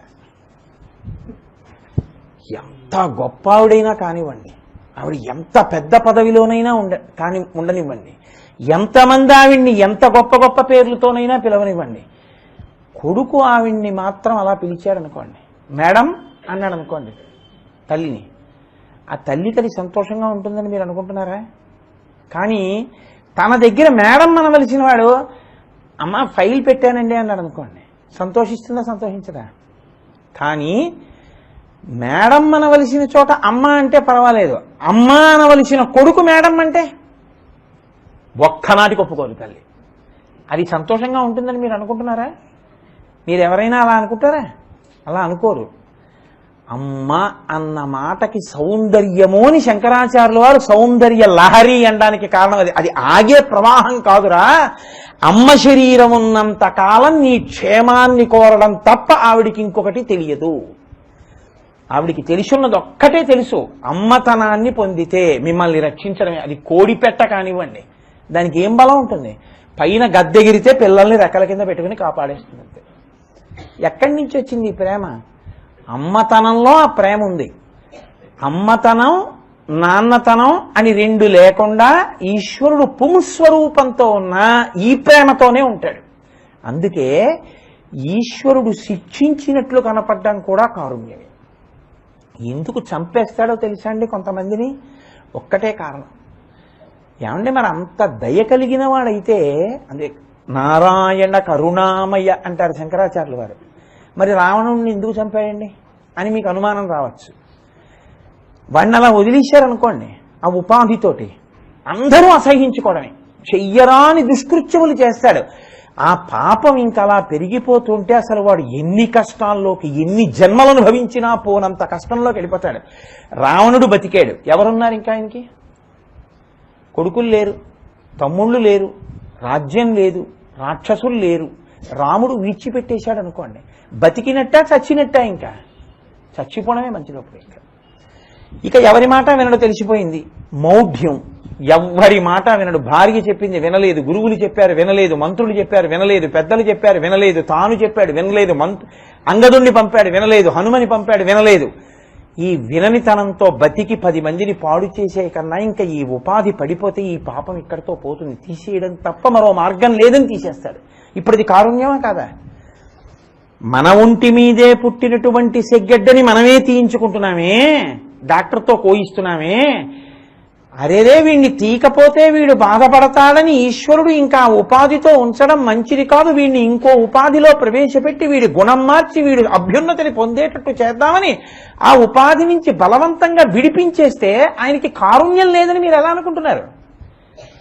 ఈ భావన మీకు కలిగితే ఆ ప్రేమతో ఉన్నటువంటి ఈశ్వరుడి వంక మీరు చూసేటటువంటి చూపులో మీకు ఆయన సౌందర్యం కనబడుతుంది. ఇది సుందరవదనారవింద. అందుకే పెద్దలు ఒక మాట చెప్తారు, మనిషిని దేవాలయం బాగు చేస్తుందా, మనిషిని దానం బాగు చేస్తుందా అని మాట అడిగారు. మీరు జాగ్రత్తగా పట్టుకోవాలి. నేను చాలా దానాలు చేసే వ్యక్తిని అనుకోండి, ఉదాహరణకి ఓ 1000 మందికి ఉచిత నేత్ర చికిత్సా శిబిరం పెట్టి చేయిస్తాను. ఇప్పుడు నేను చేసింది ఉపకారమా, దేవాలయం చేసేది ఉపకారమా అంటే నేను చేసేది ఉపకారం కాదు. ఎందుకో తెలుసా అండి? ఒక గజ దొంగ కూడా నా దగ్గర ఉచిత నేత్ర చికిత్సా శిబిరంలో వాడి కళ్ళు ఆపరేషన్ చేయించుకోవచ్చు కదా. నేను వాడి దొంగని నాకు తెలియదు, నేను చేయించేశాను, వాడికి దృష్టి వచ్చింది. ఇప్పుడు నేను లోకానికి ఉపకారం చేశానా అపకారం చేశానా? వాడు ఇంకో 100 దొంగతనాలు చేస్తాడు. నేను అన్నదానం చేస్తున్నప్పుడు ఓ దొంగ కూడా తినేశాడు, ఇప్పుడు ఆ బలంతో ఇంకో దొంగతనం చేస్తాడు కదా. అందుకే అర్హత నెరిగి పాత్రత నెరిగి దానం చెయ్యాలి తప్ప పాత్రత తెలియకుండా దానం చేస్తే ఎవడు దానం చేశాడో వాడి ఖాతాలో వేస్తారు ఆ పాపం పట్టుకెళ్ళి. అదే ఒక దేవాలయం ఉందనుకోండి, మీరు మనిషిగా ఎలా బతకాలో దేవాలయం చెప్తుంది. అక్కడ ఉన్న ఈశ్వరుడి వలన తెలిసేది ఏంటంటే మనిషిగా బతకడం తెలుస్తుంది. కళ్ళు దృష్టి లేకపోయినా పర్లేదు, మనిషిగా బతకగలిగితే చాలు, వాడు అభ్యున్నతిని పొందుతాడు. అందుకే దేవాలయ వ్యవస్థ అంత గొప్పదైంది. దేవాలయం మనిషిని బాగు చేస్తుంది. దేవాలయాలు ఇన్ని ఉన్నాయనకూడదు. దేవాలయాలు అన్ని ఉన్నాయి కాబట్టి ఈ పాటి మనుషులు మిగిలారనాలి. అంతే తప్ప దానాలు బాగు చేసేస్తాయని అనడానికి ఏమి కుదరదు. దేవాలయం ఒక్కటే మనిషిని మనిషిగా బ్రతికించగలదు. ఎందుకని మీరు లోకంలో వెతుకులాట అన్నదొకటి చెయ్యమని చెప్తోంది శాస్త్రం. ఏమిటో తెలుసా అండి వెతుకులాట అంటే? మీకు ఎవరో ఒక ఆయన మీ అకౌంట్లోకి డబ్బులు ట్రాన్స్ఫర్ చేశాడు 1,00,000 రూపాయలు. అదేంటండి నాకు బ్యాంక్ 1,00,000 రూపాయలు లేవే, ఎవరు వేశారు 1,00,000 రూపాయలు అంటే ఆయన ఏదో కంప్యూటర్ మీద కొట్టి అంటే అమెరికా నుంచి ఫలానా ఆయన ట్రాన్స్ఫర్ చేశారు మీ అకౌంట్లోకి 1,00,000 రూపాయలు ఉన్నారు. మీకు గుర్తొచ్చింది, అతను నా ఎందుకు చాలా అభిమానం ఉన్నవాడు, అప్పుడప్పుడు ఫోన్ చేస్తుంటాడు, ఆ 1,00,000 రూపాయలు ట్రాన్స్ఫర్ చేశాడా నా అకౌంట్కి, ఎందుకు వేశాడు అని మీరు ఫోన్ చేసి అయ్యా ఎందుకు వేశారు 1,00,000 రూపాయలు నాకు అని అడిగారు.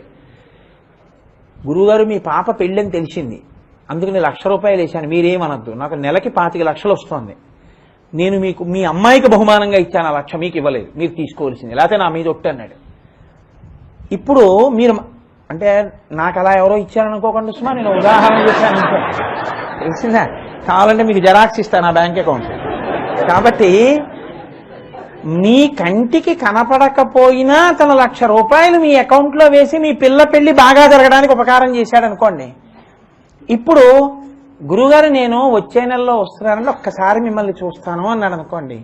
మీరు పాపం అంత ఉపకారం చేశాడు, అతను వస్తున్నాడు, మనం అతనికి ఓ అరగంటో గంటో అతనితో మాట్లాడి విషయం కొంచెం అతనికి ఒక కప్పు కాఫీ మన దగ్గర ఈశ్వరుడి శేషవస్త్రం ఉంది పెట్టి పంపిద్దాం అని అతను రావాలని మీరు బాల్కనీలో నిలబడి ఎదురు చూస్తారా చూడరా? ఒక చిన్న ఉపకారం చేసిన వాణ్ణి చూడాలనే మీరు ఎదురు చూస్తే తిన్నది జీర్ణం చేయడం దగ్గర నుంచి, శరీరాన్ని పెంచడం దగ్గర నుంచి, ఊపిరి తీయడం దగ్గర నుంచి, నిద్ర ఇవ్వడం దగ్గర నుంచి ఇన్ని మంగళాలు ఇచ్చినటువంటి ఈశ్వరుణ్ణి చూద్దామన్న ఆతృత మీకుండద్దు. ఈ ఆతృత మీకుంటే మీరు చూసిన వాడిలో మీకు సౌందర్యం కనబడుతుంది. ఇప్పుడు నాకంత ఉపకారం చేసిన వాడు నల్లగా ఉంటే నాకెందుకు, తెల్లగా ఉంటే నాకెందుకు, మహాత్ముడు ఎంతో ఉపకారం చేశాడండి అంటాం కదండి. అంతేగాని ఏమిటో 1,00,000 రూపాయలు ఇచ్చారు కానీ ఏమిటో అంత అందంగా లేడంటారా? సౌందర్యం అన్న మాటకు అర్థం అది. సౌందర్యం అన్న మాటకు అర్థం ఏంటంటే నీ యందు ఉన్నటువంటి చూడాలని మీరు పొందినటువంటి ఉపకారముల వలన మీకు ఉపకారం చేయడమే తప్ప చేసినవాడు కనబడ్డ ఎప్పుడు. ఇన్ని ఉపకారాలు చేస్తున్నాడే వాడిని ఒక్కసారి చూడాలని మీరు కుతూహలంతో వెళ్ళారనుకోండి, అప్పుడు వాడు కనపడ్డప్పుడు 2 కళ్ళిలా విప్పి అన్నన్నా స్వామి ఇన్ని చేస్తున్నవాడివి నువ్వు, ఇక్కడ నిన్ను చూశానయ్యా అన్నప్పుడు మీలో వచ్చిన పొంగుకి వాడు సౌందర్యం. ఆ భావన లేకుండా మీరు ఎడితే ఈశ్వరుడిలో సౌందర్యం మీకేం కనపడుతుందండి, అదో విగ్రహం కనపడుతుంది అంతే. ఇది సుందరవదనారవింద. మీరు ఇచ్చుకోవాలి. అగజానన పద్మార్కం గజానన మహర్నిశం అనో శ్లోకం. అగజ అంటే కదలనిది పర్వతం. ఆ పర్వతము యొక్క కూతురు పార్వతీదేవి అగజ. ఆనన ఆవిడ ముఖం, ముఖమనబడేటటువంటి పద్మం, పద్మమునకు అర్కం సూర్యుడు. ఆ సూర్యుడు ఉంటే ఈవిడ ముఖం ఇచ్చుకుంటుంది. ఇప్పుడు ఆ సూర్యుడు ఎవరు? గజాననం అహర్నిశం. గజాననం అంటే ఏనుగు ముఖం ఉన్నవాడు. అహర్నిశం అహము నిశము పగలు రాత్రి ఆయన్ని ప్రార్థిస్తాను. ఆ ఏనుగు ముఖం ఉన్నవాడు కనపడితే, సూర్యుడు కనపడితే పద్మం విచ్చుకున్నట్టు ఈవిడ ముఖం విచ్చుకుంటుంది. అంటే ఈవిడికి ఆయన సౌందర్యం, తల్లికి కొడుకు సౌందర్యం, కొడుక్కి తల్లి సౌందర్యం.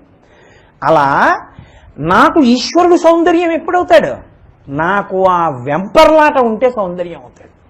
నాకు అసలు ఆ వెంపర్లాట లేదనుకోండి, నేను కృతజ్ఞుణ్ణి అనుకోండి, నా అంతటి వాడిని నేను, నా ఊపిరి నేను తీసుకుంటున్నాను, ఏదో వీడి గుండెకాయ వీడి ఊపిరితిత్తులు వీడు పెట్టుకున్నట్టు అన్నీ నేనే చేసుకుంటానన్న అహంకారం ఉందనుకోండి, చేసిన వాడు మీకెక్కడ కనపడతారు? అసలు వాడి గురించి మీకు స్మరణ ఏది? స్మరణ లేనప్పుడు వాడిని చూద్దామన్న తాపత్రయం ఏది? ఆ తాపత్రయం లేనప్పుడు మీరు గంట సేపు చూస్తే ఆవిడ కావాలి, నిమిషం సేపు చూస్తే ఆవిడ కావాలి. అలా చూసేటప్పటికీ మీ మనస్సు పొంగిపోవాలంటే ఆయన చేసిన ఉపకారము చేత చూడాలన్న తాపత్రయం మీకు కలగాలి కదండి. నా కూతురు పెళ్లి కుదిరిందండి, అరే ఈశ్వరా నేను ఫోటో పట్టుకెళ్ళలేదు, జాతకం పట్టుకెళ్ళలేదు, ఒక్కళ్ళ ఇంటి గుమ్మం ముందు నించోలేదు, వాళ్ళు నా దగ్గరికి వచ్చి నాకన్నా ఐశ్వర్యవంతులు, నా కూతురు కన్నా బాగా చదువుకున్నవాడు, నాకన్నా ఎన్నోరిట్లో అధికులు, వాళ్ళు నా దగ్గరికి వచ్చి కోటేశ్వరారు మీ అమ్మాయిని మేము చేసుకుంటామండి అని అడిగితే జాతకాలు పడితే చూద్దామండి అని జాతకాలు ఇస్తే వండర్ఫుల్, అద్భుతంగా పడ్డాయండి ఇద్దరికి. అంటే చక్కటి ముహూర్తం కుదిరితే అద్భుతంగా పెళ్ళైపోతే ఈశ్వర ఇందులో నా ప్రమేయమే ఉంది. అరేరే వీడు నన్ను నమ్ముకున్నాడు, వీడి కూతురు ఫోటో పెట్టుకుని జాతకం పట్టుకుని ఒకళ్ళ ఇంటికి వెళ్ళి ఇచ్చి మీ అమ్మాయి ఏమనుకోకండి మాకు నచ్చలేదని వాళ్ళంటే చిన్న బుచ్చుకుని వీడు తిరిగి వస్తే నన్ను నమ్ముకున్న వీడు చిన్న బుచ్చుకుంటే నేను ఉన్నానన్న మాట ఎందుకు ఇంకా. కాబట్టి వీడు వెళ్ళకూడదు ఒకళ్ళ ఇంటికి, వాళ్ళు వచ్చి వీడి పిల్లని అడిగి చేసుకోవాలి అని వాడు చేయించినవాడు. అబ్బా ఎంత గౌరవం ఇచ్చావయ్యా సర్వేశ్వర, ఒక్కసారి నిన్ను చూడాలి. ఊళ్ళో వాళ్ళందరినీ పెళ్లికి పిలుస్తున్నావు, నీ కూతురికి నీకు ఇంత ఉపకారం చేసిన నా స్వామికో పంచెల చాపో మా అమ్మకో చీర పట్టుకుని పసుపు కుంకాలు పట్టుకుని అమ్మా పెళ్ళంతా మీరు దగ్గరుండి మీదేను సుమా పెద్దరికం, మీరే చేయించాలి. జానక్యాహ కమలామలంజలి పుటేయాహ శ్లోకం వేయడం కాదు, నువ్వు ఆ మనసుతో పెళ్లి పిలుపుకి ముందు దేవాలయానికో నీ ఇంటి సింహాసనం దగ్గరికో వెళ్ళాలి బట్టలు పట్టుకుని. వెళ్ళి సర్వేశ్వర నాకు తోడుండు అని అడిగినప్పుడు మీకు ఆయన చేసిన ఉపకారమును స్మరించి ఆయన వంక చూస్తున్నప్పుడు ఆనందంతో మీ కన్నుల నీళ్లు కారిపోండి. పెళ్లి పిలుపుకి ఒక ఆయన కారులో తీసుకెళ్లాడు, 10 మాటలు ఆయన కనపడ్డప్పుడు అలా మహానుభావ ఎంత ఉపకారం చేశారంటే బాబు, వర్షం ఉన్నా నన్ను కారులో తీసుకెళ్లబట్టి పిలుపులు అయిపోయాయి అంటారే. మొత్తం పెళ్లి నిర్వహించిన వాడు ఆయన. ఎక్కడో జ్ఞాతి దేహ సంబంధం ఉన్నవాడు అక్కడ పడిపోతే చాలు పెళ్లి అయిపోతుంది కాదు. అశౌచం వచ్చి ఎవ్వడికి ఏమీ అవ్వకుండా నువ్వు పెట్టుకున్న ముహూర్తానికి ఇంత కార్యం జరిగేటట్టు చేసినటువంటి ఈశ్వరుణ్ణి చూడాలన్న తాపత్రయం నీకుంటే నువ్వు గుళ్ళోకి పరిగెత్తుకుంటూ 30 రూపాయల చీర పట్టుకెళ్ళు, ఈశ్వరుడికి లెక్కలేదు. అమ్మకి మీరు 10,000 పట్టు చీరిచ్చారా 30 రూపాయలు చీరిచ్చారా పండగ అమ్మ చూడదు, అమ్మ ఏం చూస్తుంది. అమ్మ నీ కోసం తెచ్చానమ్మా, అమ్మ నువ్వు ఇది కట్టుకో అమ్మా, నీకు ఇష్టమని తెచ్చానమ్మా అంటే చాలు పొంగిపోయి అమ్మ కట్టేసుకుంటుంది అంతే. తప్ప ఏదో అస్తమానం అమ్మ నువ్వు నాన్నగారు పీటల మీద కూర్చుంటుంటారు చస్తున్నాను తేలేక సరేలే ఏదో తెచ్చాను అన్నాడు అనుకోండి, అమ్మ కట్టుకుంటుందా? సౌందర్యము ఈశ్వరుడు ఎందు కాదు, మీరు బాగా పట్టుకునే ప్రయత్నం చేయండి. ఇక్కడ వేసేశారు శంకరాచార్యులు వారు తీసుకొచ్చి, నువ్వు కట్టగలిగిన వాడివి కావు ఈశ్వరుణ్ణి. ఆయనకి పంచె నువ్వెక్కడిస్తావా? ఆ పంచ పత్య ఆయన తంతువులందు చేలము విధంబున ఏ పరమేశమూర్తి ఎందింతయు పుట్టునట్టి అంటారు పోతన గారు. పంచెలో దారం ఉంది, దారం దూది. అలా ఈ జగత్తులో ఏది ఉన్నా ఈశ్వర సృష్టి. నువ్వు ఆయనకి ఇవ్వగలిగింది ఏదీ లేదు, ఎంగిలే నువ్వు ఇచ్చేది. ఆయనది ఆయనకి ఇస్తున్నావు కానీ నువ్వు ఆయనకి ఇచ్చేది ఏమీ లేదు. నీకు ఆయన ఇచ్చాడు. నేను ఈశ్వరా నీకు ఇంక నేను ఏమి ఇవ్వగలను, నా దగ్గర ఏముంది? ఏదో తెచ్చి ఇవ్వడమే కానీ నేను నీ ఉపకారం చెప్పగలిగిన వాడినా? ఈ ఊపిరి నీది తండ్రి, నువ్వు తీస్తే తీస్తున్నాను అన్న కృతజ్ఞతతో వెంపర్లాటతో మీరు గుళ్ళోకి వెడితే మీ ఎదురుగుండా ఉన్నటువంటి మూర్తిని చూసి మీరు తదేక దృష్టితో అలా నిలబడిపోయి మీ సింహాసనంలో ఈశ్వరుణ్ణి చూస్తే మీ కన్నుల నీరు కారుతూ ఆనంద భాష్పాలతో కంఠం గద్గదమై నోట మాట రాక పూజ చేస్తున్నప్పుడు ఆ మంత్రం చెప్తుంటే కన్నుల నీరు కారిపోయి ఎవరైనా వింటారేమో బాగుండని కళ్ళు తుడిచేసుకుని ముక్కు వెంట నీరు కారిపోయిన రోజు నీ పూజ నీ జీవితంలో ఒక్కసారి జరిగితే ఆ రోజు నువ్వు పూజ చేసినట్టు, ఆనాడు నీకు సౌందర్యం కనబడినట్టు. పనికి మాలిన వాళ్ళందరి విషయంలో కన్నీళ్లు కారుస్తావు. కృతజ్ఞులు ఇవాళ ఉంటారని మంచిగా రేపు ఉంటారని నమ్మకం లేదు. అందరి విషయంలో ఎంతో కృతజ్ఞులు ఇలా ఉంటావు. అందరితో అయ్యా మీరు నాకు ఎంత ఉపకారం చేశారో అని ఇలా కంఠం పోయేటట్టు అరుస్తావు. భగవంతుడి విషయంలో నీ కంఠం గాద్గదిగం అయ్యేటట్టు చేశావా? ఇది పోతన గారు అడుగుతారు. చేతులారంగ శివుని పూజింపడేని, నోరు నవ్వంగ హరికీర్తి నుడువడేని, దయయు సత్యంబులోనుగా తలపడేని, కలుగనీటికి తల్లుల కడుపు చేటు. ఇందుకు ఆవిడ ప్రసవ వేదన పడ్డాం. నీ జీవితం మొత్తం మీద నువ్వు వెనక్కి తిరిగి చూస్తే నాకు 50 ఏళ్ళు వచ్చాయి. 50 సంవత్సరాల నా పూజలు ఎప్పుడైనా నాకు ఆనంద భాష్పాలతో ఈశ్వరుడి పట్ల కృతజ్ఞతతో నా కన్నుల వెంట నీరు కారి నా కంఠం గాద్గదికమై నేను ఇంకా స్తోత్రం చెయ్యలేక తడబడిపోయి ముక్కుల వెంట నీరు కారిపోతుంటే తల బరువెక్కి ఈశ్వర మళ్ళీ ఆచమనం చేస్తానని బయటికి వెళ్ళి వాష్ బేసిన్ దగ్గర నీ ముక్కు చీదుకుని కళ్ళు కడుక్కుని మళ్ళీ వచ్చి నువ్వు పీట మీద కూర్చుని పూజ చేసిన రోజు ఒక్కటుందా? ఒక్క రోజుందా? 50 సంవత్సరములు ఈశ్వరుడు ఇచ్చాడు ఆయుర్దాయం. ఒక్కరోజు, ఒక్క నిమిషం, ఒక్క లిప్తకాలం నీ కంఠం అలా బొంగురిపోయిందా ఎప్పుడైనా? ఈశ్వరుడి గురించి చెప్పి చెప్పి నీ కంఠం బొంగురిపోయిందా? పోతే అప్పుడు ఆయన సుందరవదనారవింద. తప్పది ఫెయిర్ అండ్ లవ్లీ రాసుకుంటే సుందరవదనారవింద కాదు, పౌడర్ రాసుకుంటే సుందరవదనారవింద కాదు, నీ భావం చేత సుందరవదనారవింద. ఇది శంకరులు అడుగుతున్నారు. దేనికి కట్టబడని వాడు సహస్ర శీర్షా పురుష సహస్రాక్ష సహస్రపాత్ సభూమిం విశ్వతో వృత్వా అత్యతిష్ట దశాంగుళం. ఈ బ్రహ్మాండములు ఎంతవరకు ఉన్నాయో అంతకన్నా 10 అంగుళముల పై వరకు పెరిగిపోయిన వాడు నువ్వు ఇచ్చిన 30 రూపాయల నేత పంచకి లొంగి కట్టుకుని కనపడతాడు. ఇక్కడ నీకు ఆ సౌందర్యం ఉంటే, ఇక్కడ నీకు ఈశ్వరుడి మీద ఆ తాపత్రయం ఉంటే అప్పుడు ఆయన సుందరవదనారవింద. లేనప్పుడు నీకు అసలు ఆ కృతజ్ఞతే లేకపోతే, అన్నీ నా అంతవాణ్ణి నేననుకుంటే, ఆయన అవసరం నాకేమని నువ్వు అనుకుంటే, నీకు ఆయన సుందరవదనారవిందుడు ఎందుకు అవుతాడు? నీకు అసలు ఆ తాపత్రయం ఏది? ఆయన్ని చూద్దామన్న ఆలోచన ఏది? నాతో ఒకసారి ఒక మిత్రుడు అన్నాడు, సంక్రాంతి వస్తుంది కదండి, ఓ పంచెల చాపు చీరా కొనాలన్నాడు. నేనన్నా పంచమి ఇంట్లో కట్టుకునే వాళ్ళు ఎవరన్నా? అయ్యో అలా అంటారేంటి కోటేశ్వరారు, మా ఇంట్లో మా స్వామి అమ్మవారు ఉన్నారు కదా అన్నాడు. నేను తెల్లబోయా. స్వామి అమ్మవారు ఎవరయ్యా అన్నాను. మరి మా సింహాసనంలో మా స్వామివారు అమ్మవారు ఉన్నారు కదండి, పార్వతీ పరమేశ్వరులు. పండక్కి నేను కొనుక్కుని, మా ఆవిడ కొనుక్కుని, మా పిల్లలు కొనుక్కుని వాళ్ళని వదిలేనా? తల్లిదండ్రులు కదా, ముందు వాళ్ళకి కొని మేము కొనుక్కుంటాం అన్నాడు. ఎంత పెట్టి కొన్నాడు కాడు, వాళ్ళు ఉన్నారని నమ్మాడు. నువ్వు కొన్నావా అలా? ఎప్పుడన్నా పెళ్లికి బట్టలు మేనత్త పేరు రాస్తావు, మేనల్లుడి పేరు రాస్తావు, ఆ తమ్ముళ్ళు రాస్తావు, వదినలు రాస్తావు, ఎవరికి ఏ రేంజ్ రాస్తావు, ఎందుకైనా మంచిదని సేఫ్ సైడెడ్గా ఇంకో 10 చీరలు అంటావు. నా ఇంట నా సింహాసనంలో ఉన్న నా సర్వేశ్వరుడికి, నా తల్లికి ఓ పంచల చాపు, ఓ చీర, పసుపు, కుంకమని మొట్టమొదట ఓ పళ్ళెంలో పెట్టి తీసుకెళ్ళి అక్కడ పెట్టి నమస్కారం పెట్టావా? నీకిక్కడ సౌందర్యం ఉంటే వాడు అక్కడ పొంగిపోతాడు. ఎంత పంచ పెట్టావని కాదు, ఆయన కట్టుకునే పంచి నువ్వు పెట్టలేవు. కానీ తండ్రి ఎంతంత పంచలైనా కట్టగలడు, అంతటి సమర్థుడు. ఆయన షష్ఠి పూర్తి పీటల మీదయా కొడుకు సంతోషంతో తీసుకొచ్చినటువంటి ఓ 300 రూపాయల పంచ కట్టు కూర్చుంటాడు. అది కాళ్ళకి పిక్కలకి పైకి వెళ్ళింది, అయినా కట్టుకుంటాడు. ఎందుకో తెలుసా? పాపం వాడికి తెలియదండి, పిల్లాడు ఏదో తెచ్చాడు పంచ, వాడు తెచ్చింది కట్టుకుంటే వాడికి సంతోషం అని కట్టుకుంటాడు. నీ ఆర్తి ఆయన నీకు సుందరవదనారవిందంగా కనపడతాడు. ఇంతకన్నా నేను నోరు కొట్టుకోక్కర్లేదు అనుకుంటున్నాను.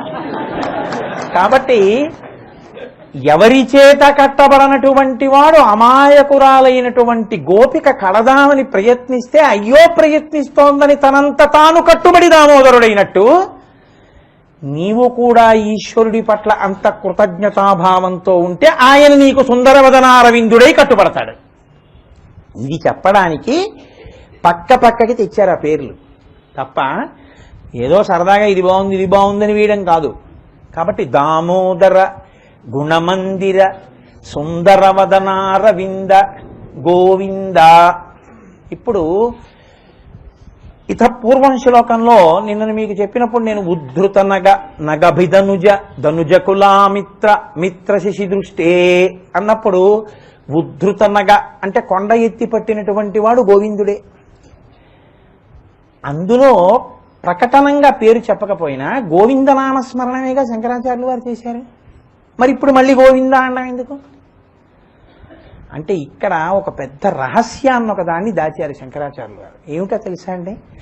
ఈశ్వరుడు 10 అవతారములు స్వీకరించాడు. అందులో ఇంకా కల్కి అవతారం రాలేదు కాబట్టి 9 అవతారాలు వచ్చాయి. 9 అవతారాల్లో పట్టాభిషేకం జగద్విఖ్యాతంగా జరిగినటువంటి అవతారాలు 2. ఒకటి పట్టాభిషేకం అనేటప్పటికీ మనకి గుర్తొచ్చేటటువంటి అవతారం ఏది? రామావతారం. రామ పట్టాభిషేకం అంటాం కదా. రామావతారంలో పట్టాభిషేకం జరిగింది. 2వ అవతారం ఉంటుంది, అందులో పట్టాభిషేకం జరిగింది. ప్రధానమైన పట్టాభిషేకాలు. అదే అవతారం కృష్ణావతారంలో రాచరికం చేయడానికి సింహాసనం మీద కూర్చుని పట్టాభిషేకం లేదు. ఎందుకంటే ఆ అవతారంలో యాదవులకు పరిపాలనాధికారం లేదు. అందుకని కృష్ణుడు తీసుకోలేదు. మళ్ళీ ఆ కథ వేరనుకోండి, ఇప్పుడు దాని జోలికి నేను వెళ్ళను. కాబట్టి కృష్ణుడు రాజ్యపాలన చెయ్యలేదు, కానీ ఆయనకి పట్టాభిషేకం జరిగింది. ఏ పట్టాభిషేకం జరిగింది? అప్పుడు ఏ పేరు వచ్చింది? గోవింద. నిన్ననేగా మీకు చెప్పాను నేను. సురభిక్షీరములం సురద్విప సుండాలతానీత నిర్జర గంగాంబువులం నిలింపజననీ సన్మౌని సంఘంబుతో సురనాథుండభిషక్తి చేసి పలికెన్ సొంపార గోవిందుండన్ సురణాక్రాంత విపక్షుతోయ జలాక్షున్ సాధు సంరక్షణు. ఆ రోజున ఆకాశగంగా జలాల్ని ఐరావతం తన తొండంతో పట్టుకుని వస్తే కామధేనువు పాలతోటి ఇంద్రుడు అభిషేకించి గోవిందా అని పిలిచాడు. కాబట్టి కృష్ణావతారంలో సింహాసనం మీద కూర్చోపెట్టకపోయినా ఇంద్రుడు ఆయనకి పాలు పోసి మందాకినీ జలాలు పోసి గోవిందా అని పట్టాభిషేకం చేసి పిలిచాడు. గోవింద పట్టాభిషేకం. శ్రీరామ పట్టాభిషేకము అయింది, గోవింద పట్టాభిషేకము అయింది. అసలు మనుష్య జాతికి కీర్తి తెచ్చినటువంటి వాడు ధర్మావలంబకుడు రామచంద్రమూర్తి. కాబట్టి ఈ స్తోత్రంలో ఎక్కడైనా ధనుజకులామిత్ర అన్న దాంట్లో తప్ప రాక్షస సంహారం చేసినటువంటి వాడా అంటే ప్రధానంగా రాముణ్ణి కీర్తించడం తప్ప అసలు ప్రకటనంగా శంకరాచార్యుల వారు రామనామం ఎక్కడైనా చెప్పారా? ఈ స్తోత్రంలో ఎక్కడ చెప్పల.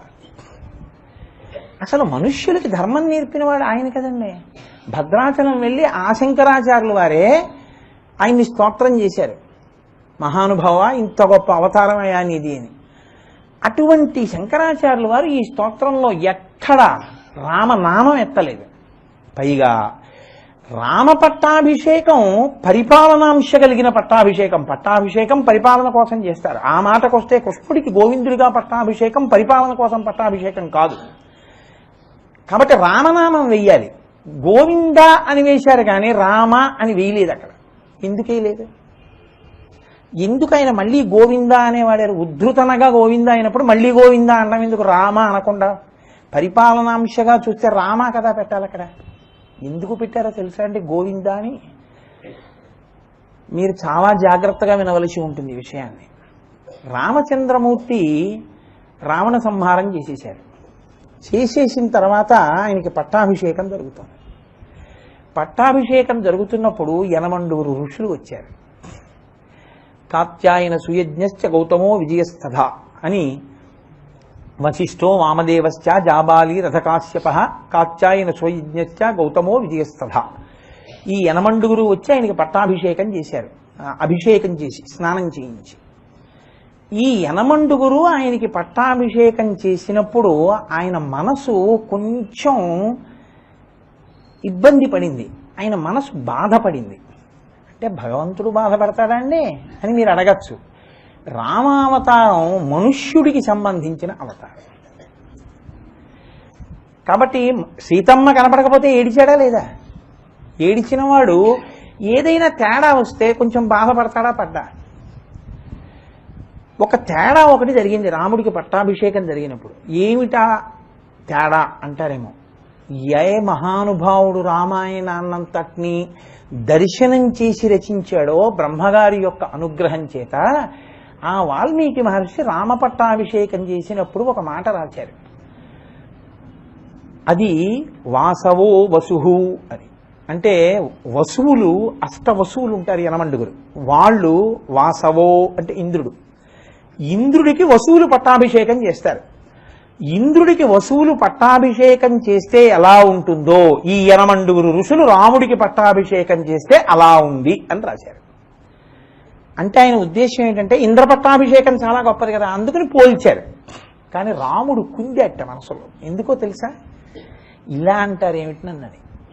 ఎందుకని అంటే ఆ రాముడు చిన్నపిల్లవాడిగా ఉండగా బాలకాండలో చెయ్యరాని తప్పు పని చేసినటువంటి ఇంద్రుడు పతివ్రత అయినటువంటి అహల్యతో చెయ్యరాని దోషం చేస్తే రామచంద్రమూర్తి యొక్క పాద ధూళి తగిలి మళ్ళీ అహల్య శాప విమోచనాన్ని పొందితే ఆయన పతితపావనుడు అని పేరు వచ్చింది.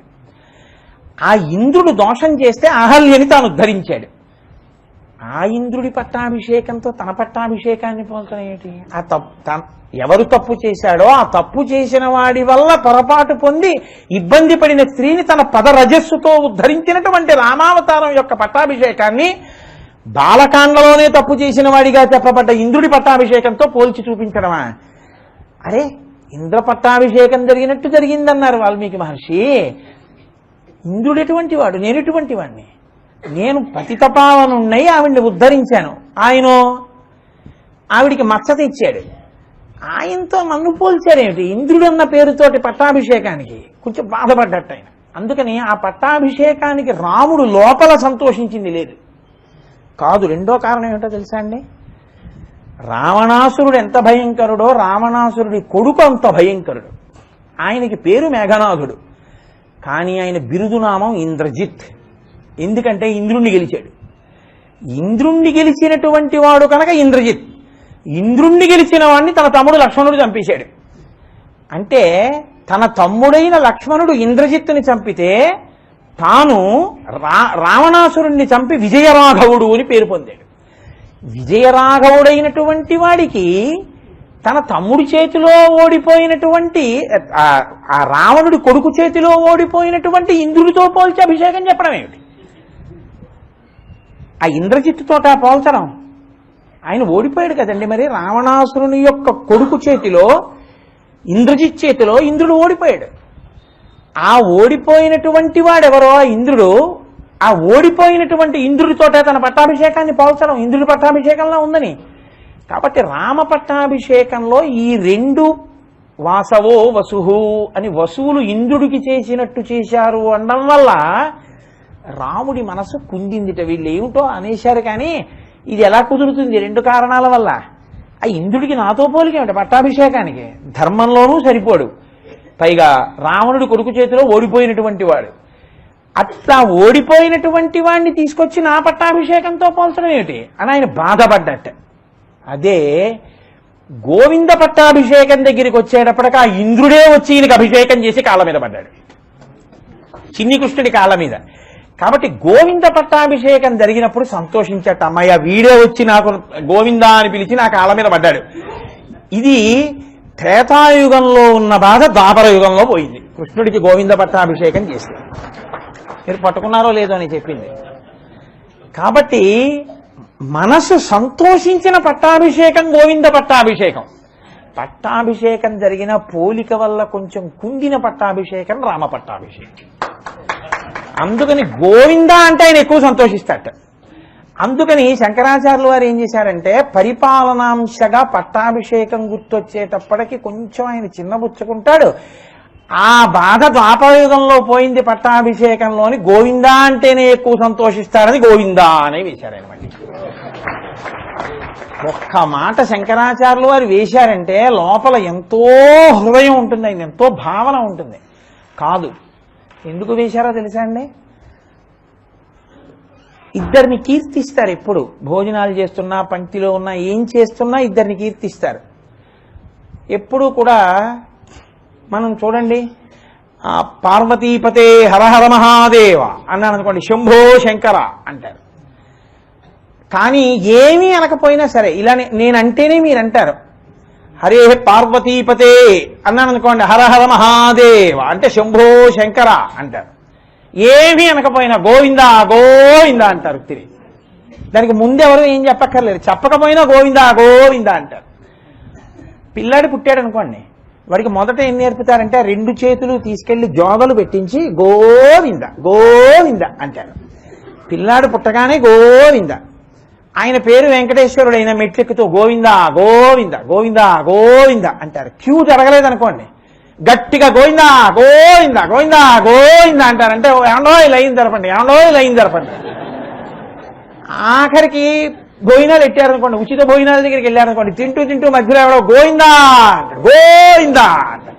ఆదివరాహస్వామి గుడికి గోవిందా గోవింద. గుండు చేయించుకున్నారనుకోండి, గోవిందా గోవింద. ఆఖరికి ఇంట్లో ఎవడో ఊడిపోయాడు అనుకోండి, గోవింద కొట్టేశాడు. పుట్టుకనందు మంగళమనందు అమంగళమనందు అన్నిటి యందు గోవింద. చిత్రం ఏంటంటే గోవిందనామానికి అంత ప్రఖ్యాతి ఉంది.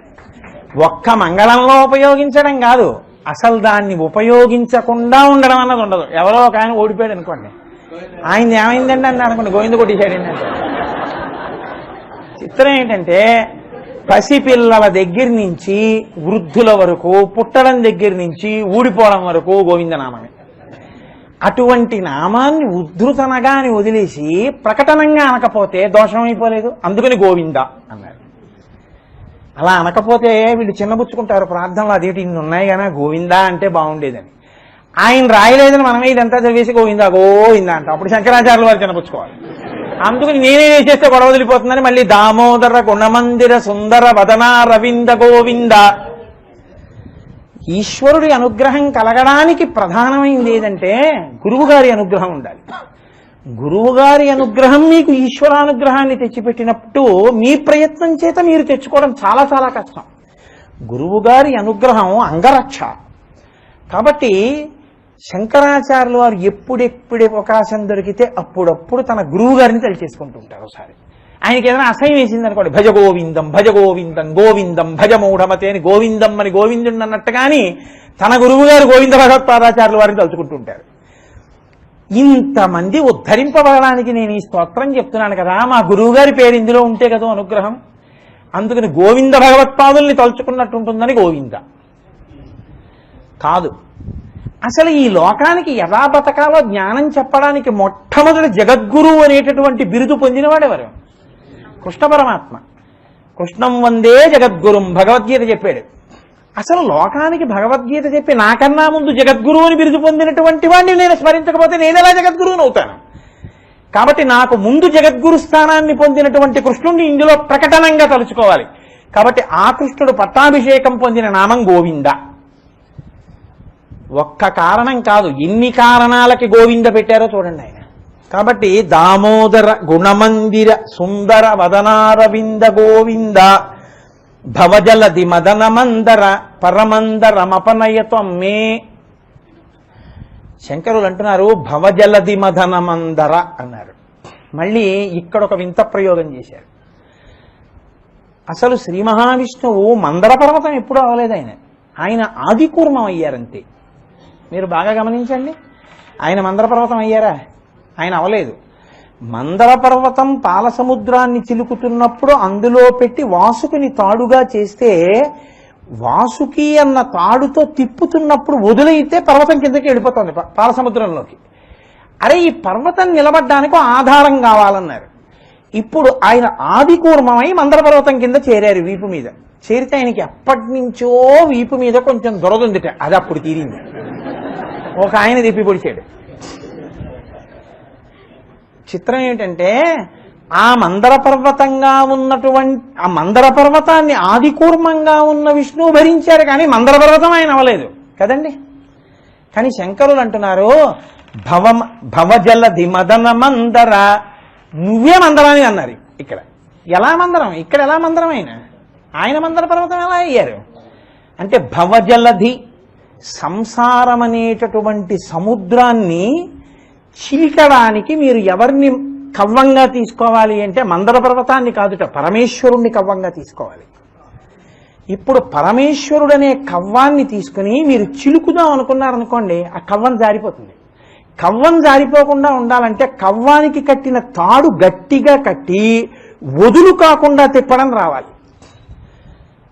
మీరు పట్టుకున్నారో లేదా ఎప్పుడైనా అసలు చల్ల చిలకడం చూస్తే మీకు తెలుస్తుంది. యువతల వైపు మీరు ఇలా లాగి యువతల వైపు ఇలా వదిలేశారనుకోండి, కవ్వం కిందకి వెళ్ళిపోతుంది. ఇలా లాగినప్పుడు ఈ తాడు ఇక్కడ వరకే వెళ్ళాలి, స్టిఫ్గా ఉండాలి కవ్వం. మళ్ళీ ఇది ఇలా అంటున్నప్పుడు ఇది ఇలా వెళ్ళాలి ప్రపోర్షనేట్గా. ఇలా సమానంగా పెడితే కవ్వం జారిపోకుండా కింద తిరుగుతూ ఉంటుంది. ఇలాగా ఈ తాటితో పట్టుకోవడంలో కవ్వం మజ్జిగలో తేలి ఉండి చిలుకుతూ ఉంటుంది, దానికి ఆధారం లేకుండా చిలుకుతుంది. అప్పుడంటే మందర పర్వతానికి ఆదిపూర్వం ఆధారం కావలసి వచ్చింది. ఇప్పుడు ఈ సంసారం అనే సముద్రాన్ని చిలకడానికి ఆధారం అక్కర్లేదు, కవ్వాన్ని గట్టిగా పట్టుకుంటే చాలు. కవ్వం నువ్వు, పట్టుకోవలసినటువంటి తాడు భక్తి.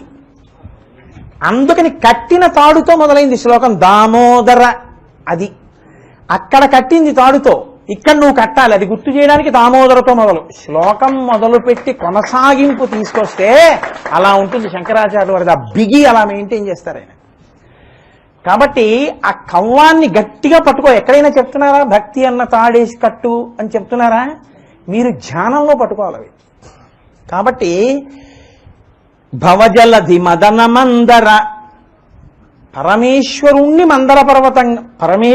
మందర పర్వతంగా కవ్వంగా చేసి భక్తి అనే తాడు కట్టి సంసారం అనేటటువంటి సముద్రాన్ని చిలుకు. అమృతం వస్తుందా? వస్తుంది. కానీ అమృతం కన్నా ముందేం వస్తుంది? హలాహలమే వచ్చి తీరుతుంది. అదేగా వచ్చింది. నీకు అంతే వస్తుంది.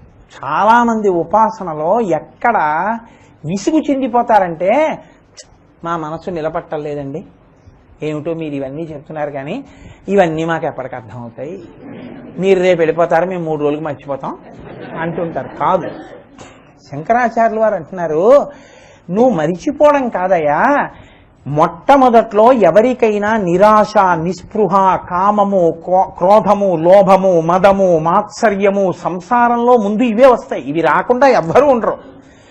ఏ మహాత్ముడి జీవితం మీరు తీసుకోండి. తరిగొండ వెంగమాంబ గారు వెంకటాచలంలో కొండ మీద ఉన్న రోజుల్లో రాత్రి వేళ వెంకటేశ్వర స్వామి వారు వచ్చి ఉయ్యాల్లో కూర్చుని నాకు భాగవతం చెప్పవా వెంగమాంబ అనేవారు. ఆయన కథ ఆయనకి చెప్తుంటే ఆయన కళ్ళు మూసుకుని ఊకుడుతూ ఉండేవారు. ఒక రోజున సంతోషంగా వింటున్నారు, సుప్రభాతం వేళైపోయింది, గుళ్ళో సుప్రభాతం పలికేశారు. అయ్యో ఇక్కడ ఉండిపోయానని చెప్పి ఆయన గబగబా లేచి వెళ్ళిపోతున్నారు. కథ చెప్తుంటే వెళ్ళిపోతామని ఆవిడ పంచి పట్టుకుంది. ఆ పంచి చిరిగిపోయిందని వెళ్ళిపోయారు. తీరా తలుపులు తెరిచి చూసేసరికి చిరిగిపోయిన పంచెతో ఉన్నారు స్వామి. ఇదేమిటి పంచె లేదని అందరూ కంగారు పడిపోయారు. ఎక్కడుంటుంది? పరమస్వతంత్రురాలు వెంగమాంబ గారే, ఆవిడింట్లోనే ఉంటుందని వెళ్ళారు. అమ్మ వెంకటేశ్వర స్వామి వారి పంచముక్క ఏమైనా ఉందా మీ ఇంట్లో అన్నారు. నిన్న రాత్రి కథ చెప్తుంటే మధ్యలో పారిపోయాడు, పట్టుకుంటే పంచి తిరిగిపోయింది, అదిగో దేవుడు ఊట్లో పెట్టాను పట్టుకోండి అన్నాడు. భక్తులైన వారికి అంత సులభుడైన. కాబట్టి ఇప్పుడు అయ్యో పాపం అమ్మ కష్టపడిపోతోందని దొరికిపోయాడు. ఆవిడ గోడబారి పట్టుకొని వెరపుచ్చు వేలిలా చూపించింది. చిన్ని వెన్న దొంగ చిక్కెననుచు కొట్ట చేతులాడక పూబోడి కరుణతోడబాలు కట్టదలచి. ఇంకా అదృష్టం ఏంటంటే ఆవిడికి కొట్టబుద్ధి లేదు. అయ్యో పిల్లాడు బొత్తిగా కొట్టేయడం అని కట్టేస్తాననుకుంది ఆవిడ. కట్టేస్తానని ఇక్కడొచ్చింది. ఎందుకు శంకరాచార్యులు వారు వేస్తున్నది. ఇప్పుడు ఆవిడ కట్టేయాలంటే ఏం చేయాలి? ఓ తాడు పెట్టి కట్టాలి. అక్కడ ఏమిటి తాళ్ళు? ఆ చల్ల చేసిన తర్వాత ఆ కవ్వానికి కడితే నలిగిపోయినటువంటి తాళ్ళన్నీ ఓ పక్కన పడేస్తారు. ఇలా వదిలేసి తాడు కోసం వెళ్ళిందనుకోని వెళ్ళిపోతాడు. అందుకని ఓ చేత్తో పిల్లాడిని అట్టుకోవాలి, ఓ చేత్తో తాడట్టుకొస్తూ ఉండాలి. ఆవిడ వెడుతోంది, తాడట్టుకొస్తోంది. ఒక్కొక్క తాడు పట్టుకొచ్చి ముడి వేస్తోంది, కడుపు చుట్టూ తిప్పుతోంది, సరిపోదు. ఆవిడికి ఎక్కడలేని బాధ కలిగింది. అబ్బో ఎంత దిప్పి పొడి చేసిందండి అసలు ఆ లీలలో. ఆవిడికి కోపం వచ్చి బుడుకుమోత్తనం అంటారు చూసారా పిల్లల మీద, అంటే అప్రయోజకుడైపోతున్నాడన్నప్పుడు తల్లికొచ్చేస్తుంది బాధ. అటువంటి బాధ వచ్చింది. బాధ ఏమిటి అసలు? మొగుడు కొట్టాడని కాదు, తోడికోడలు తెప్పిందనని గోడ మీదంతా గోపకాంతాలు నించున్నారు. కడతానందిగా ఏం చేస్తుందో చూద్దాం. దామోదర గుణమందిర సుందరవదనారవింద గోవింద అని పిలిచారు ఆయన. ఆయన ఏదైనా పిలిస్తే ఏదో యతి ప్రాస సరిపోయి ఛందోబద్ధంగా ఉండడానికి బాగుందని ఆ 1000 నామాల్లోంచి ఏదో నామాన్ని తీసి అక్కడ పెట్టేసి ఆ నామంతో పిలవడం ఉండదు. నేను మీకు తరచూ మనవి చేస్తూ వస్తున్నాను, శంకర భగవత్పాదుల సాహిత్యానికి ఉన్న గొప్పతనం ఎక్కడుంటుందంటే, మీరు ఒక్క మాట తీసి ఇంకొక మాట అక్కడ పెడదామంటే కుదరదు. ఆయన ఒక మాట పక్కన ఇంకొక మాట పెట్టారంటే ఖచ్చితంగా అందులో ఏదో రహస్యం ఉంటుంది. నిన్న మీకు నేను చూపించాను, ఉద్ధృత నగ నగబిదనుజ, ఈ రెండిటికి సంబంధం ఉంది.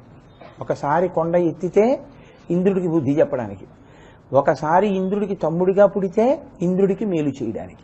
ఇంద్రుడికి మేలు చేసినా ఇంద్రుడికి బుద్ధి చెప్పినా ఆయన యొక్క అభిమానము కారణం కాదు, ఆయనకి కోపము కారణం కాదు. కేవలం ఇంద్రుడు ధర్మాన్ని పట్టుకుంటే అనుగ్రహిస్తారు, ఇంద్రుడు ధర్మాన్ని వదిలేస్తే శిక్షిస్తారు.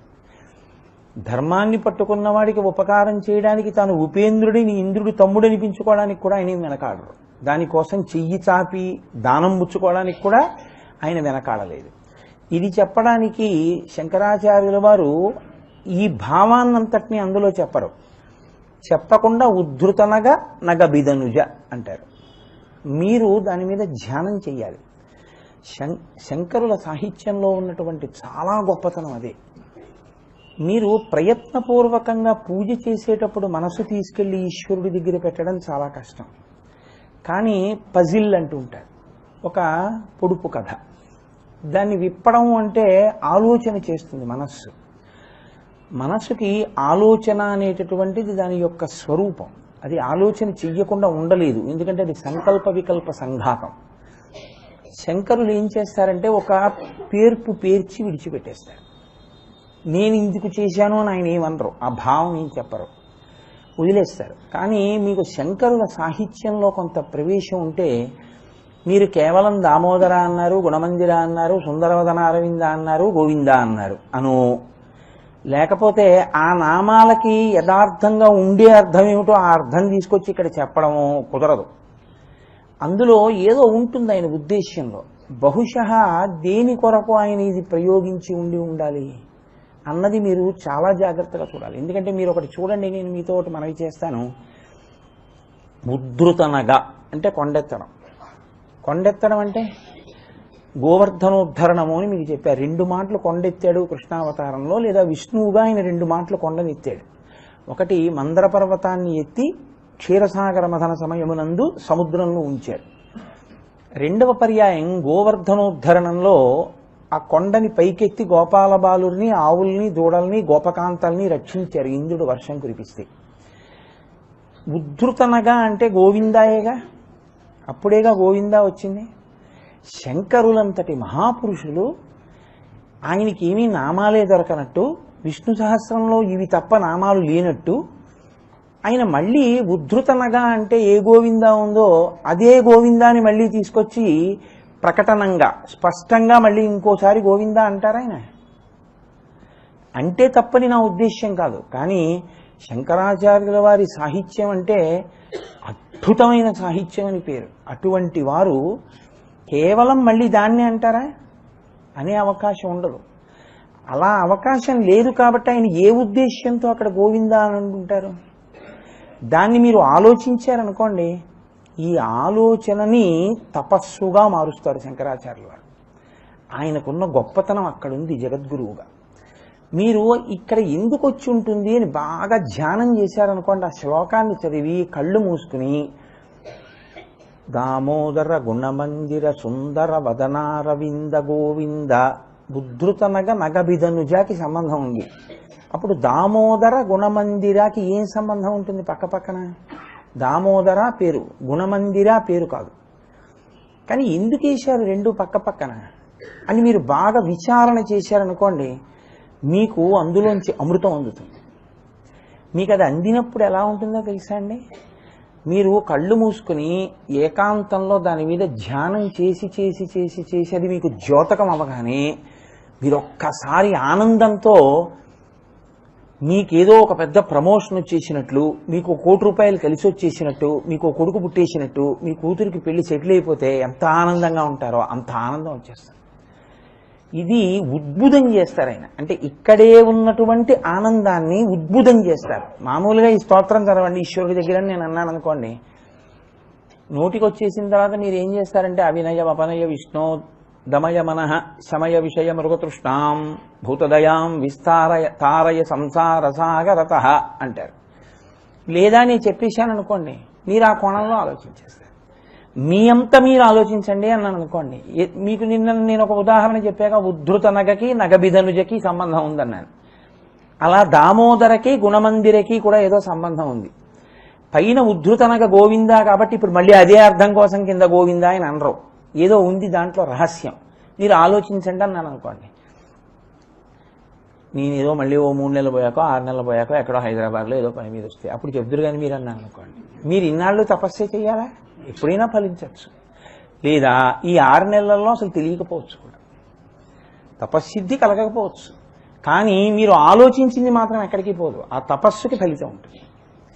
ఇది శంకర భగవత్పాదుల యొక్క గొప్పతనం సాహిత్యాన్ని తయారు చేయడంలో. అందుకే వారు జగద్గురువులు అయ్యారు. వారు ఏం చేసినా మన్ని ఈశ్వరుడి పాదముల దగ్గరికి ఈడుస్తారు. ఆ మనసుని కట్టి లాగుతారు ఆయన సాహిత్యంలో మీరు లోపలికి అది పరిశీలనం చేయాలి. కాబట్టి ఇప్పుడు ఆయన ప్రారంభం చేస్తూ దామోదర అని పిలిచారు.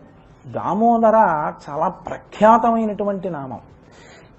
కొన్ని నామాలు బ్రహ్మచారుల యందు ప్రఖ్యాతి వహించి ఉంటాయి. బ్రహ్మచారి తప్పకుండా నామాన్ని ఏదో చెప్పుకుంటూ ఉండవలసిన అవసరం ఉంటుంది.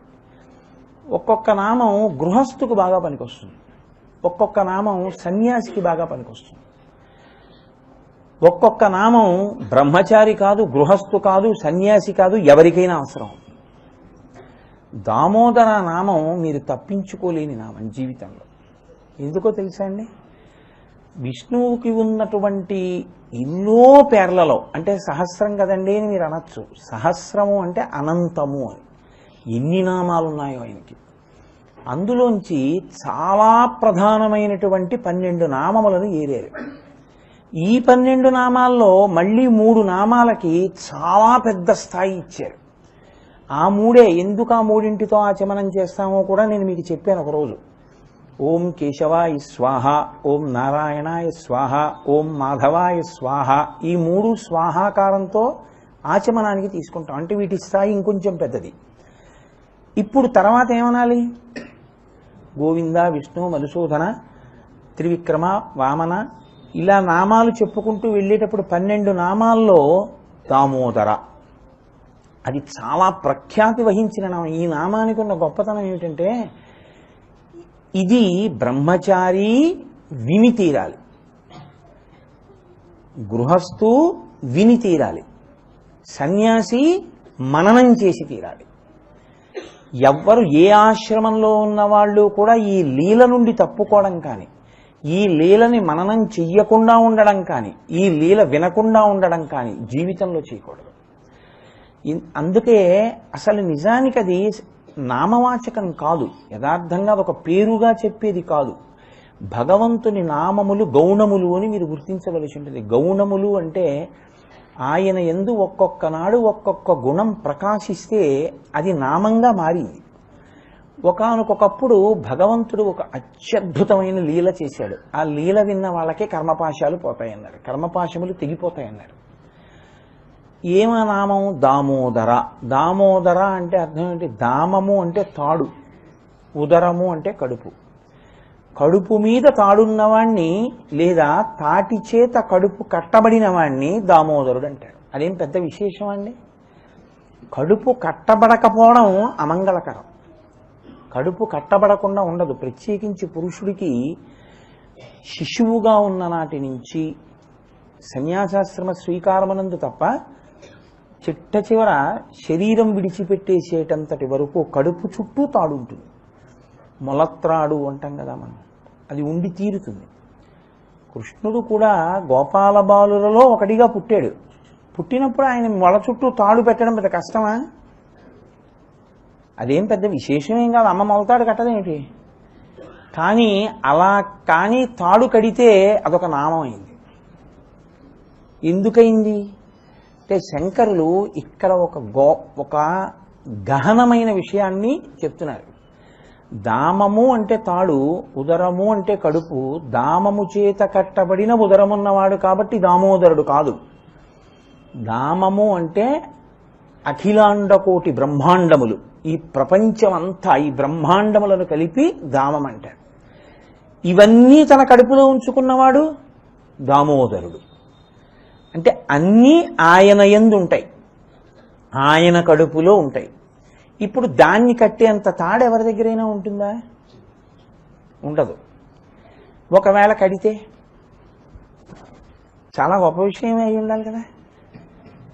ఇది స్మరించమంటున్నారు శంకరాచార్యులు గారు. దీన్ని నువ్వు ఆలోచించవయా ఒకసారి. ఆయన ఏరారు కొన్ని నామాలు, ఏరి పిలుస్తున్నారు. అందుకని ఈ శ్లోక ప్రారంభం ఏంతో చేశారంటే దామోదర అని మొదలెట్టారు. ఇప్పుడు దామము ఉదరమందు కలిగినటువంటి వాడై ఆయన ఎప్పుడున్నాడు? ఒకానొకప్పుడు యశోద చల్ల చిలుకుతోంది. చల్ల చిలకడం వాళ్ళకి మంగళక్రియ. వాళ్ళు ఎప్పుడు స్నానం చేసి వస్తారంటే మనం పూజ చేసేటప్పుడు ఎలా స్నానం చేస్తామో గోపకాంతలకి అత్యంత మంగళకరమైనటువంటి కర్మ ఏది అంటే చల్ల తిరగడం. చల్లకుండా వాళ్ళు స్నానం చేయకుండా ముట్టుకోరు. వాళ్ళు స్నానం చేసి కొప్పు వేసుకుని, జుట్టు విరబోసుకోవడం అమంగళకరం కదా, కొప్పు వేసుకుని పువ్వులు తురుముకుని పట్టుబట్ట కట్టుకుని అప్పుడు వాళ్ళు చల్ల చిలుకుతారు. అందుకే ఇప్పటికీ కూడా వెంకటేశ్వర స్వామి వారికి తెల్లవారుజామున వెళ్ళి నిద్రలే అని అడిగితే ఆయన నిద్ర లేవలేదనుకోండి, ఆయనకి ఇదే గుర్తు చెప్తారు. నువ్వు గొల్లవాడలో పుట్టినప్పుడు చల్ల చిలికితే అమ్మ దగ్గరికి పరిగెత్తేవాడివి కదా, అదిగో చల్ల చిలికినటువంటి శబ్దాలు వినపడుతున్నాయి వెంకటేశ్వర నిద్రలే అంటూ ఉంటారు. అసలు ప్రథమ దర్శనం కూడా సన్నిధి గొల్లదే కదండి. ఆయన తనకి తాను చెప్పుకున్న ప్రవర నేను కృష్ణుణ్ణి, నేను వసుదేవుని యొక్క కుమారుణ్ణి అని చెప్పుకున్నాడు వరాహపురాణంలో. జనకో వసుదేవశ్చ సుభద్ర భగినీ మమ అని చెప్పాడు. నాకు సుభద్ర చెల్లెలు, నా తండ్రి వసుదేవుడు అని చెప్పాడు. కాబట్టి ఆయన నేను కృష్ణుణ్ణి అని చెప్పాడు వెంకటేశ్వర స్వామి వారు తప్ప నా పేరు వెంకటేశ్వరుడు అని అసలు ఆయన ఎక్కడా వాడలేదు పురాణంలో. నేను కృష్ణుణ్ణనే చెప్పాడు ఆయన. అటువంటి కృష్ణ పరమాత్మ చిన్న పిల్లవాడిగా గోపాల బాలుడిగా నందవ్రజంలో తిరుగుతున్నాడు. ఇప్పుడు యశోద చల్ల చిలకాలంటే ఆవిడ స్నానం చేసి మడిబట్ట కట్టుకుని చక్కగా కొప్పేసుకుని పువ్వులు పెట్టుకుని ఆవిడ చల్ల చిలుకుతాను. ఆయన ఒక లీల చెయ్యాలనుకున్నాడు. అందుకే ఈ లీలకి ఆ పేరుతోనే వచ్చింది. ఆ పేరు దామోదర లీల అని పేరు. ఇప్పుడు ఆయన ఎక్కడో ఆడుకుంటున్నాడు పిల్లలతో. ఎక్కడ ఆడుకుంటున్నట్టు ఉన్నా ఆయన యొక్క దివ్యత్వం ఆయన్ని విడిచిపెట్టదు అని మీకు నేను ఉదాహరణతో మనవి చేశాను. ఎక్కడి నుంచి వచ్చాడో పరిగెత్తుకుంటూ అమ్మ దగ్గరికి వచ్చాడు. సుడియుచు గిదుగుచు వాలుచు సడికొట్టుచు అమ్మరమ్ము చన్నిమ్మనుచున్ వెడవెడ గంతులు వేయిచుచు కదిసి కడవ బాలకొండు కవ్వము పట్టెన్నన్నారు పోతన గారు. మహానుభావుడు దర్శనం చేశారు ఆయన. పరిగెత్తుకుంటూ వచ్చాడు. పిల్లలు చూడండి, స్నేహితులతో ఆడుకుంటూ ఉంటారు. సాయంకాలం ఆడుకుంటూ ఇంట్లో పని చేసుకుంటున్న అమ్మ దగ్గరికి పరిగెత్తుకొస్తారు. పరిగెత్తుకొచ్చి అమ్మ ఆకలి వేస్తుందమ్మా, నాకు తొందరగా ఏమైనా పెట్టేయమ్మా, నేను వెళ్ళిపోవాలమ్మా, అవతల ఆడుకుంటున్నారమ్మా, నేను అవుట్ అయిపోలేదు, నేను ఇంకా పరిగెడుతున్నాను, నేను వెళ్ళిపోవాలమ్మా, తొందరగా పెట్టమ్మా అంటాడు. ఉండరా ఏమిటా తొందర పెడతానంటే మరి వెండవు. గబగబా డబ్బా లాగేసి అందులో ఏ కజ్జికాయో ఉంటే ఆ మట్టి చేతులతో తినేసి ఆ బిండి మీద మూత లాగేసి గ్లాస్ ముంచేసి గడగడ సగం నీళ్లు చొక్కా మీద పోసేసుకుని ఆ గ్లాస్ అక్కడ పళ్ళెం ఇక్కడ పారేసి పరిగెత్తుకుంటూ వెళ్ళిపోతాడు.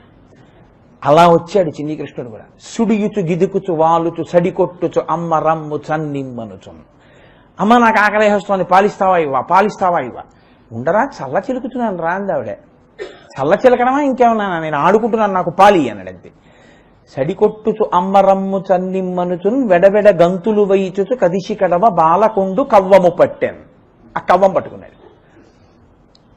ఇక్కడ వరకు బానే ఉంది.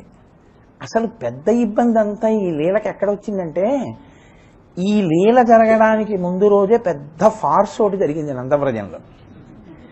ఈయన అందరిళ్లలో వెన్న దొంగిలిస్తాడు. ఎక్కడెక్కడ వెన్న దొంగిలించాడో ఆ గోపకాంతలందరూ వచ్చి యశోదకి చెప్పారు. ఒక్కళ్ళు కాదు, ఇద్దరు కాదు. ఈయనప్పటికీ ఆవిడ ఒళ్ళో పడుకుని ఉన్నాడు. ఒళ్ళో పడుకుని ఉండగా వాళ్ళందరూ వచ్చారు. బాలురకు పాలు లేవని బాలింతలు మొరలు పెట్ట పకపకన గియా బాలుండాలము చేయుచు ఆలకు గ్రేపులను విడిచి అంబోజాక్షి వారిల్లు సొచ్చి కడవల దూరంబుగ నీగి త్రాగి తొదనా కడవల్ వీరింట నీసుతుండిడ వారికి వీరికిని పెద్దవాదయ్య సతీ ఆడంజని మీగడ పెరుగోడక నీ సుతుడు త్రావి ఒక ఇంచు కథా కోడలి మూతింజరిమిన కోడలు ముచ్చనుచు అత్త కొట్టెల తాంగి. ఒకటా రెండా? వేలుపులట నాకంటెను వేలుపు మరి ఎవ్వడనుచు వికనగిమా వేలుపుల గోడపైనో హేలావతి నీత నూజుడెంగిలి చేషన్. కొడుకులు లేరని ఒకసతి వగవగ తన్ను మగనిగాగైకొని నన్ కొడుకులు కలిగెదరనిపై పడినాడిది వినుము శిశువు పనులే తల్లి. చేబంతి తప్పిపడెనని ప్రాబల్యము తోడ వచ్చి భవనము వెనుకన్ మా బిడ్డ జలకమాడగ మీ బిడ్డడు వలువలూడ్చే నెలకత వినుమా అని ఒకటా రెండా ఎన్ని చాడీలో చెప్పారు వాళ్ళు. చెప్తున్నప్పుడు ఆయన ఎక్కడున్నాడంటే వాళ్ళ అమ్మ ఒళ్ళో పడుకుని ఉన్నాడు. ఆయన ఎంత ఆశ్చర్యంగా చూశాడంటే ఒక్కొక్కళ్ళు వచ్చి చెప్తుంటే వాళ్ళ వంక చూసి అని వాళ్ళ అమ్మ వంక చూసి ఇలా అనేవాడు ఒళ్ళో పడుకుని. అది విని ఆవిడ వీడిని చూసేది, ఏమీ తెలియనట్టు ముఖం పెట్టేవాడు. ఆ కాంతలు తల్లితో తన వికారములెల్లగణింప భీతుడై శాంతుని సొంపునన్ పరమ సాధుని పెంపున గోలమాట్కి విభ్రాంతుని కైవడిన్ బాలకుడూరకుండే ఏ వికారములేక తల్లి కుచవేదికపై తలమోపి ఆడుచున్నంటారు పోతన గారు. అమ్మ గుండెల మీద తల పెట్టుకుని ఏమీ తెలియని వాళ్ళ ఇలా గోపకాంతని ఇలా అమ్మని, ఇలా గోపకాంతని ఇలా అమ్మని చూస్తున్నాడు. అమ్మ నేను వెళ్ళానని తిన్నానా అమ్మ అని. ఆ వెర్రితెల్లంది ఊరుకోండమ్మా, అర్థం ఉండాలి. ఇంతమంది ఇళ్లలో పాలు వాడు ఎందుకు తింటాడు, ఎందుకు తాగుతాడు వెన్న ఎందుకు, వాడికి పాలు ఎందుకు? మా ఇంట్లో ఉన్న దినమంటేనే వాడు తింటలేదు. అన్యమిడుగడు తనయంత నాడుచుండు మంచివాడి తడెగ్గులు మానరమ్మ రామలార తల్లులార గుణవతీమ తల్లులారా అందావిడ. ఊరుకోండమ్మా, ఎందుకు వచ్చిన నేరాలు, పిల్లాడి మీద దిష్టి తగులుతుంది కూడా, ఇంతమంది ఇళ్లలో వెన్న ఎందుకు తింటాడమ్మా అని అంటే వాళ్ళు అన్నారు, నీకు అనుభవంలోకి వచ్చాక తెలుస్తుంది. మా ఇంట్లో జరిగిందని చెప్తే నువ్వు నమ్మట్లేదుగా, కానీ నీ ఇంట్లోనే ఒక రోజున జరిగి నీకు చిక్కకుండా పారిపోతాడే, మరి పట్టుకోలేకపోయావే అంటున్నావు కదా, నువ్వు పట్టుకోలేకపోతావు, అప్పుడు నీకు తెలిసి వస్తుంది అన్నాడు. నేను పట్టుకోలేకపోవడం ఏమిటని చూస్తున్నాడు. అసలు ఈ కృష్ణలీలల పేరెత్తితే ఒళ్ళు తెలియదండి. అబ్బా ఏమి కృష్ణలీలలు, ఏమి దశమస్కంధం అండి. పోతన గారిది ప్రత్యేకించి వ్యాసుడి కన్నా పోతన గారి కన్నా లీలాశకుడు, ఒకరికన్నా ఒకరు ఏమి దర్శనం చేసేశారో అన్నాను కాబట్టి చెప్పకుండా ఉండలేను. ఓ మాట చెప్తా మీతో. కృష్ణకర్ణామృతంలో లీలాశకుడు దర్శనం చేశాడు. నేను చదివి చాలా కాలం అయిపోయింది కృష్ణకర్ణామృతం. అందులో ఒక చోట ఆశ్చర్యకరమైనటువంటి చేష్టితము. గోపాల బాలురందరితో కలిసి ఒక ఇంట్లోకి వచ్చాడు. ఆవిడ చాలా జాగ్రత్తగా ఉంది, వస్తాడు ఎప్పుడో వెన్న తినేస్తాడని. ఏమీ తెలియనట్టు లోపల గదిలో తలుపు చాట్న నించుంది. రెడ్ హ్యాండెడ్గా పట్టుకోవాలిగా సాక్ష్యంతో, ఏదో వచ్చాడని పట్టుకుంటే కుదరదు. ఏమీ తెలియని వాళ్ళ లోపలికి వచ్చాడు. వెన్నకొండలు ఉంటే ఒక్కొక్కటి దింపాడు నిశ్శబ్దంగా. మాట్లాడొద్దన్నాడు, పిల్లల్ని పిలిచాడు. వెన్నకొండలో ఇలా చెయ్యి పెట్టాడు, వెన్న తీశాడు, పిల్లలకి పెట్టేస్తున్నారు. వాళ్ళు ఇలా చేత్తో పట్టుకుని తింటూ జాగ్రత్తగా వెళ్ళిపోతున్నారు ఒక్కొక్కడు. అందరూ అయిపోయారా చూశాడు, వెనక్కి ఎవ్వరు లేరు, ఇంకా తనే మిగిలాడు. మెల్లిగా ఓ నిండుకుండోటి అక్కడ పెట్టుకుని అందులో బాగా చెయ్యి పెట్టి మోకాళ్ళ మీద కూర్చుని, ఇంతేగా కృష్ణుడు, మోకాళ్ళ మీద కూర్చుని అందులో ఉన్నటువంటి వెన్న తీసి ఇలా తిందాం అనుకుంటున్నాడు. ఇప్పుడు దొరికాడు రెడ్ హ్యాండెడ్గా, వెన్న చేతిలో ఉంది. ఆవిడ పరిగెత్తుకొచ్చి ఏం చేసిందంటే పట్టుకుంది. ఆయన ఏం భయపడలేదు, అలాగే కూర్చున్నాడు అన్నట్టు చూశాడు. ఆవిడంది ఆయనతో చెప్పిద్దాం అనుకుంది, ఏదో ఎఫ్ఐఆర్ బుక్ చేసినట్టు ఒక్కొక్కటి ఆయనతో చెప్పిద్దామని కస్త్వం అంది. కస్త్వం బాల, ఓ పిల్లడా ఎవరు నువ్వు అంది. ఆయన అన్నాడు, తన పేరు చెప్పాలిగా. దొంగాడు తన పేరు చెప్పకుండా ఇంకోళ్ళని కూడా లాగినట్టు బలానుజ అన్నాడు. నేను బలరాముడు తమ్ముడు అన్నాడు. ఇప్పుడు ఆయన ఊసేందుకు, ఆయన ఏమన్నా పాపం తినడానికి వచ్చాడా. కస్త్వం బాల అంటే బలానుజ అన్నాడు. అమ్మ బాబోయ్, కృష్ణుడని చెప్పకుండా బలరాముడి తమ్ముడు అంటున్నాడు అని ఆవిడంది. కిమిహతే మన్ అంది. ఇక్కడికి ఎందుకు వచ్చావు అంటే ఇలా చూసి, ఓ మా ఇల్లు కాదేమిటి, మన్మందిరా శంకయా, మా ఇల్లు అనుకున్నాను, మా ఇల్లు కాదా. అమ్మ బాబోయ్ అని ఆవిడంది. ఓహో మీ ఇల్లు అనుకుని వచ్చామే. యుక్తం తం నవనీత పాత్ర వివరే హస్తం కిమర్థం యసేహే అంది. ఏమి మీ ఇల్లని తెలుసుకోకుండా వచ్చిన వాడివి వెన్నకొండలో చెయ్యింది కెట్టావంది. అంటే ఆయన అన్నాడు, ఏమిటమ్మా ఊరికారుతో మాత కంచన వత్సకం మృగయుత, ఇక్కడ ఈ కుండలో నేను మా ఆవు దూడ ఒకటి దూరిపోయింది, ఎక్కడా కనపట్టలేదు, దానికోసం వెతుకుతున్నాను. మాతా విషాదంక్షణాహ, ఇందులో కానీ ఒకవేళ ఆవు దూడ దూరిపోయిందేమోనని అనుమానంతో చెయ్యి పెట్టి వెతుక్కుంటున్నాను. నువ్వేమిటి అలా గట్టిగా అరుస్తావు, దూడ బయటికి దూకి పారిపోతే నువ్వు పట్టుకొస్తావా మళ్ళీ. ఇత్యేవం వరవల్లవీ ప్రతివచ కృష్ణస్య పుష్ణాతునః అంటాడు లీలాశకుడు. ఇలా దబాయించేసినటువంటి కృష్ణుడున్నాడే, ఆ ఇంట్లోకి వెళ్ళి వెన్నకొండలో ఆవు దూడ దూరిందేమో అని వెతుకుతున్నాను, అరవకమ్మ దూకి పారిపోతుందన్న కృష్ణుణ్ణి చూసి తెల్లబోయినటువంటి గోపకాంత ముఖం ఉందే, ఆవిడ తెల్లబోతే తను దొరలా ఆవిడ ఆశ్చర్యపోయి, బాబోయ్ ఇంత బుకాయింపాన్ని చెయ్యొదిలేస్తే గంభీరంగా నడిచి వెళ్ళిపోయిన కృష్ణుడున్నాడే, దబాయించిన కృష్ణుడి ముఖం, అది మమ్ము రక్షించుగాక, నహ మమ్ములను కృష్ణస్య పుష్ణాతునః, మమ్ములను రక్షించుగాక అంటాడు లీలాశుకుడు. అలా ఆయన ఎన్ని లీలలు చేశాడో, అసలు ఇంత చోరలీలో. కానీ అన్నిటి వెనక తాత్వికమైన అర్థం వేరనుకోండి. కాబట్టి ఇప్పుడు గోపకాంతలందరి కోరిక ఏంటంటే ఎప్పుడైనా యశోద కూడా కష్టాలు పడుతుందా ఈ పిల్లాడు దొరక్క, వాళ్ళు ఎదురు చూస్తున్నారు. రానే వచ్చాడు, వచ్చి కవ్వం పట్టుకున్నాడు. ఆవిడంది, ఉండరా తొందరపడిపోతానేమిట్రా, నీకు పాలిస్తాను ఉండని చెప్పి పాప ఆ కవ్వం అలా వదిలేసి పిల్లాడిని చూసుకున్నటువంటి పొంగుతోటి ఆ పిల్లాడిని ఒళ్ళో పడుకోబెట్టుకుని స్తన్యం ఇచ్చి పాలిస్తోంది. ఈయన కడుపు నిండలేదు, ఇంకా పాలు తాగుతున్నాడు. ఈలోగా ఆ పొయ్యి మీద పెట్టినటువంటి పాలు పొంగిపోతున్నాయి. వాళ్ళకి అదే ఐశ్వర్యం కదా. అందుకని కడుపారం చనుపాలు త్రావని చుతున్ కంజాక్ష పీఠమ్ముపై నిడి పొంగారెడు పాలు దించుటకు నయ్యే గంగ తత్పాలుండెక్కుడు కోపంబున వాడిరాతిదది ముత్కంభంబు పోగొట్టి తింపడరన్ కుంభములోని వెన్నతిని మిథ్యాసంకుల భస్పుడై అంటారు పోతన గారు. ఆ పాలు దించడానికి అమ్మ వెళ్ళింది, తన కడుపు నిండలేదు, కోపం వచ్చింది. నాకు పాలివ్వడం మానేసి పొయ్యి మీద పాల కోసం పెడతావా అని అమ్మ పొయ్యి మీద పాలు దింపి వచ్చే లోపల అక్కడ చుట్టకుదురని పెట్టి దాని చుట్టూ రాళ్లు పెడుతూ ఉంటారు. ఆ రాయి ఒకటి తీసి ఆ కుండకేసి కొట్టాడు. ఆ కుండ పగిలిపోయింది, ఆ మజ్జిగంతా కారిపోతోంది, అందులో వెన్న ముద్దలన్నీ నేల మీద పడిపోయాయి. ఇప్పుడు దొంగ ఏడు పోటీ మొదలుపెట్టాడు. మిథ్యాసంకుల భస్పుడై, చేసిన తప్పు తను కదా. అందుకని వాడిరాతి దదిమ కుంభంబు పోగొట్టి, ఆ కుండ పగలగొట్టి ఆ వెన్న చేత్తో పెట్టుకుని తింటున్నాడు. ఎందుకైనా మంచిదని ఇంటి బయటికి వెళ్ళిపోయి గోడ దగ్గర ఒక పనికిరాని రోలు తిరగేసి దాని మీద ఎక్కి అక్కడ ఉన్నటువంటి కోతికి పెడుతున్నాడు ఆ వెన్న. అమ్మ ఇలా పాలు దించి బయటకు వచ్చింది, మజ్జిగ కుండ పగలగొట్టేశాడు. ఆవిడికి ఎక్కడలేని కోపం వచ్చింది. కోపం వచ్చి లాలనమున బహుదోషము లూలిం ప్రాపించు తాడనోపాయములను చాలా గుణంబులు కలుగును తాడనంబె బాలురకును పచ్చంబరయన్నది. పోన్లే అని పిల్లల్ని ముద్దు చేస్తే వాళ్ళు పాడైపోతారు. అప్పుడప్పుడు 4 దెబ్బలు వేస్తేనే వాళ్ళు బాగుంటారు. కాబట్టి తాడనంబె బాలురకును పచ్చంబరయన్, వాళ్ళకి పచ్చం అది. కాబట్టి కొడుకు ఉండాలి, అప్పుడప్పుడు బుద్ధి వస్తుంది. కాబట్టి నేను కొట్టేస్తాను ఇప్పుడు కొడుకునని అని గబగబా బయటికి వచ్చి చూసింది ఏడివీడని. వికచ కమలనయన వేరొక ఇంటిలో వెలయరోలు తిరుగ వేసి ఎక్కి ఉట్టిలోని వెన్న నులుకుచునొక కోతి పాలు చేయుచున్న బాలుకనియే. ఓ రోలు తిరగేసి దాని మీద ఎక్కి నిలబడి ఆ గోడ మీద ఉన్న కోతికి వెన్న పెట్టేస్తున్నటువంటి చిన్ని కృష్ణుడు కనబడ్డాడు. ఆవిడ పట్టుకుని కొడదామని వెనకాల బయలుదేరింది. దొరుకుతాడండి పిల్లాడంత గబుక్కుని.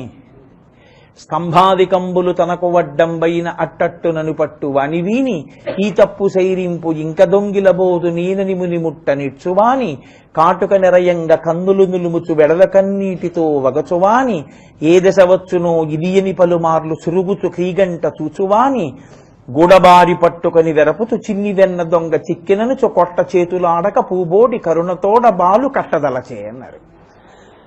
ఆవిడ వెనకాతల పరిగెడుతోంది, ముందు చిన్ని కృష్ణుడు పరిగెడుతున్నాడు. ఆ ఇల్లంతా నర్తనశాల, బోల్డ్ అన్ని స్తంభాలు, ఆ స్తంభాల చాటున దాక్కుంటున్నాడు, కళ్ళు నులిమేసుకుంటున్నాడు. ఆ పెట్టిన కాటుకంతా చేతులు కంటుకుపోయింది, ఇక్కడ వరకు కాటిక. అసలే నల్లటి పిల్లాడు. అమ్మ ఇటెడితే అటెడతాడు, అట్టెడితే ఇటెడతాడు. స్తంభాదికంబులు తనకు వడ్డంబైన అట్టట్టునని పట్టు అనివీని. అమ్మ ఇంకెప్పుడు దొంగతనం చేయనమ్మా, ఇంకెప్పుడు వెన్న తిన్నమ్మా, నన్ను వదిలేయమ్మా అంటున్నాడు. దొరకడు, పరిగెడుతున్నాడు. పాపం ఈ తల్లి అలా పరిగెడుతూనే ఉంది, ఎంతకీ దొరకడు. ఆఖరికి దొరికిపోయాడు. గూడబారి పట్టుకొని వెర్రపుచ్చు, ఆ గూడ పట్టుకుంది. పట్టుకుని ఇలా వేలు చూపించింది. ఇది మహోత్కృష్టమైన విషయంగా చెప్తారు. సన్యసించిన వాళ్ళు కూడా ఈ లీలని భావన చేసి సమాధిలోకి వెళ్ళిపోయిన వాళ్ళు ఉన్నారు. కొన్ని నెలలు సమాధిలోకి వెళ్ళిపోయారు. ఒక గోపకాంత సమస్త బ్రహ్మాండములను పరిపాలించేటటువంటి ఈశ్వరుణ్ణి గోడ పట్టుకుని ఇలా వేలు చూపించడమా అని. విచిత్రం ఏమిటో తెలుసా అండి, తనకి పరమభక్తులైన వాళ్ళు ఈ లీల చెప్తే కృష్ణ పరమాత్మ అంతటి వాడు కూడా పొంగిపోతాట. తన కథకి తాను. తరిగొండ వెంగమాంబ గారు వెంకటాచలంలో కొండ మీద ఉన్న రోజుల్లో రాత్రి వేళ వెంకటేశ్వర స్వామి వారు వచ్చి ఉయ్యాల్లో కూర్చుని నాకు భాగవతం చెప్పవా వెంగమాంబ అనేవారు.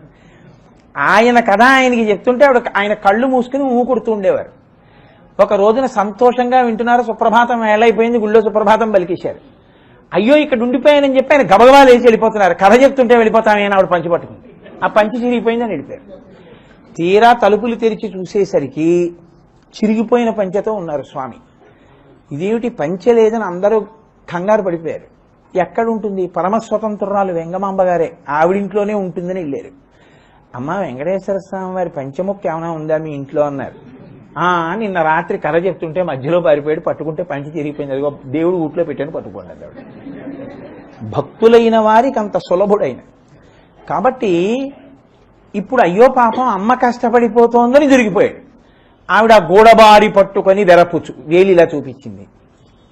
చిన్ని వెన్న దొంగ చిక్కెననుచు కొట్ట చేతులాడక పూబోడి కరుణతోడబాలు కట్టదలచే. ఇంకా అదృష్టం ఏంటంటే ఆవిడికి కొట్టబుద్ధి లేదు. అయ్యో పిల్లాడు బొత్తిగా కొట్టేయడం అని కట్టేస్తాననుకుంది ఆవిడ. కట్టేస్తానని ఇక్కడొచ్చి ఎందుకు శంకరాచార్యులు వారు వేస్తున్నది. ఇప్పుడు ఆవిడ కట్టేయాలంటే ఏం చేయాలి? ఓ తాడు పెట్టి కట్టాలి. అక్కడ ఏమిటి ఉంటాయి తాళ్ళు? ఆ చల్ల చేసిన తర్వాత ఆ కవ్వానికి కడితే నలిగిపోయినటువంటి తాళ్ళన్నీ ఓ పక్కన పడేస్తారు. ఇలా వదిలేసి తాడు కోసం వెళ్ళిందనుకోని వెళ్ళిపోతాడు. అందుకని ఓ చేత్తో పిల్లాడిని అట్టుకోవాలి, ఓ చేత్తో తాడు అట్టుకొస్తూ ఉండాలి.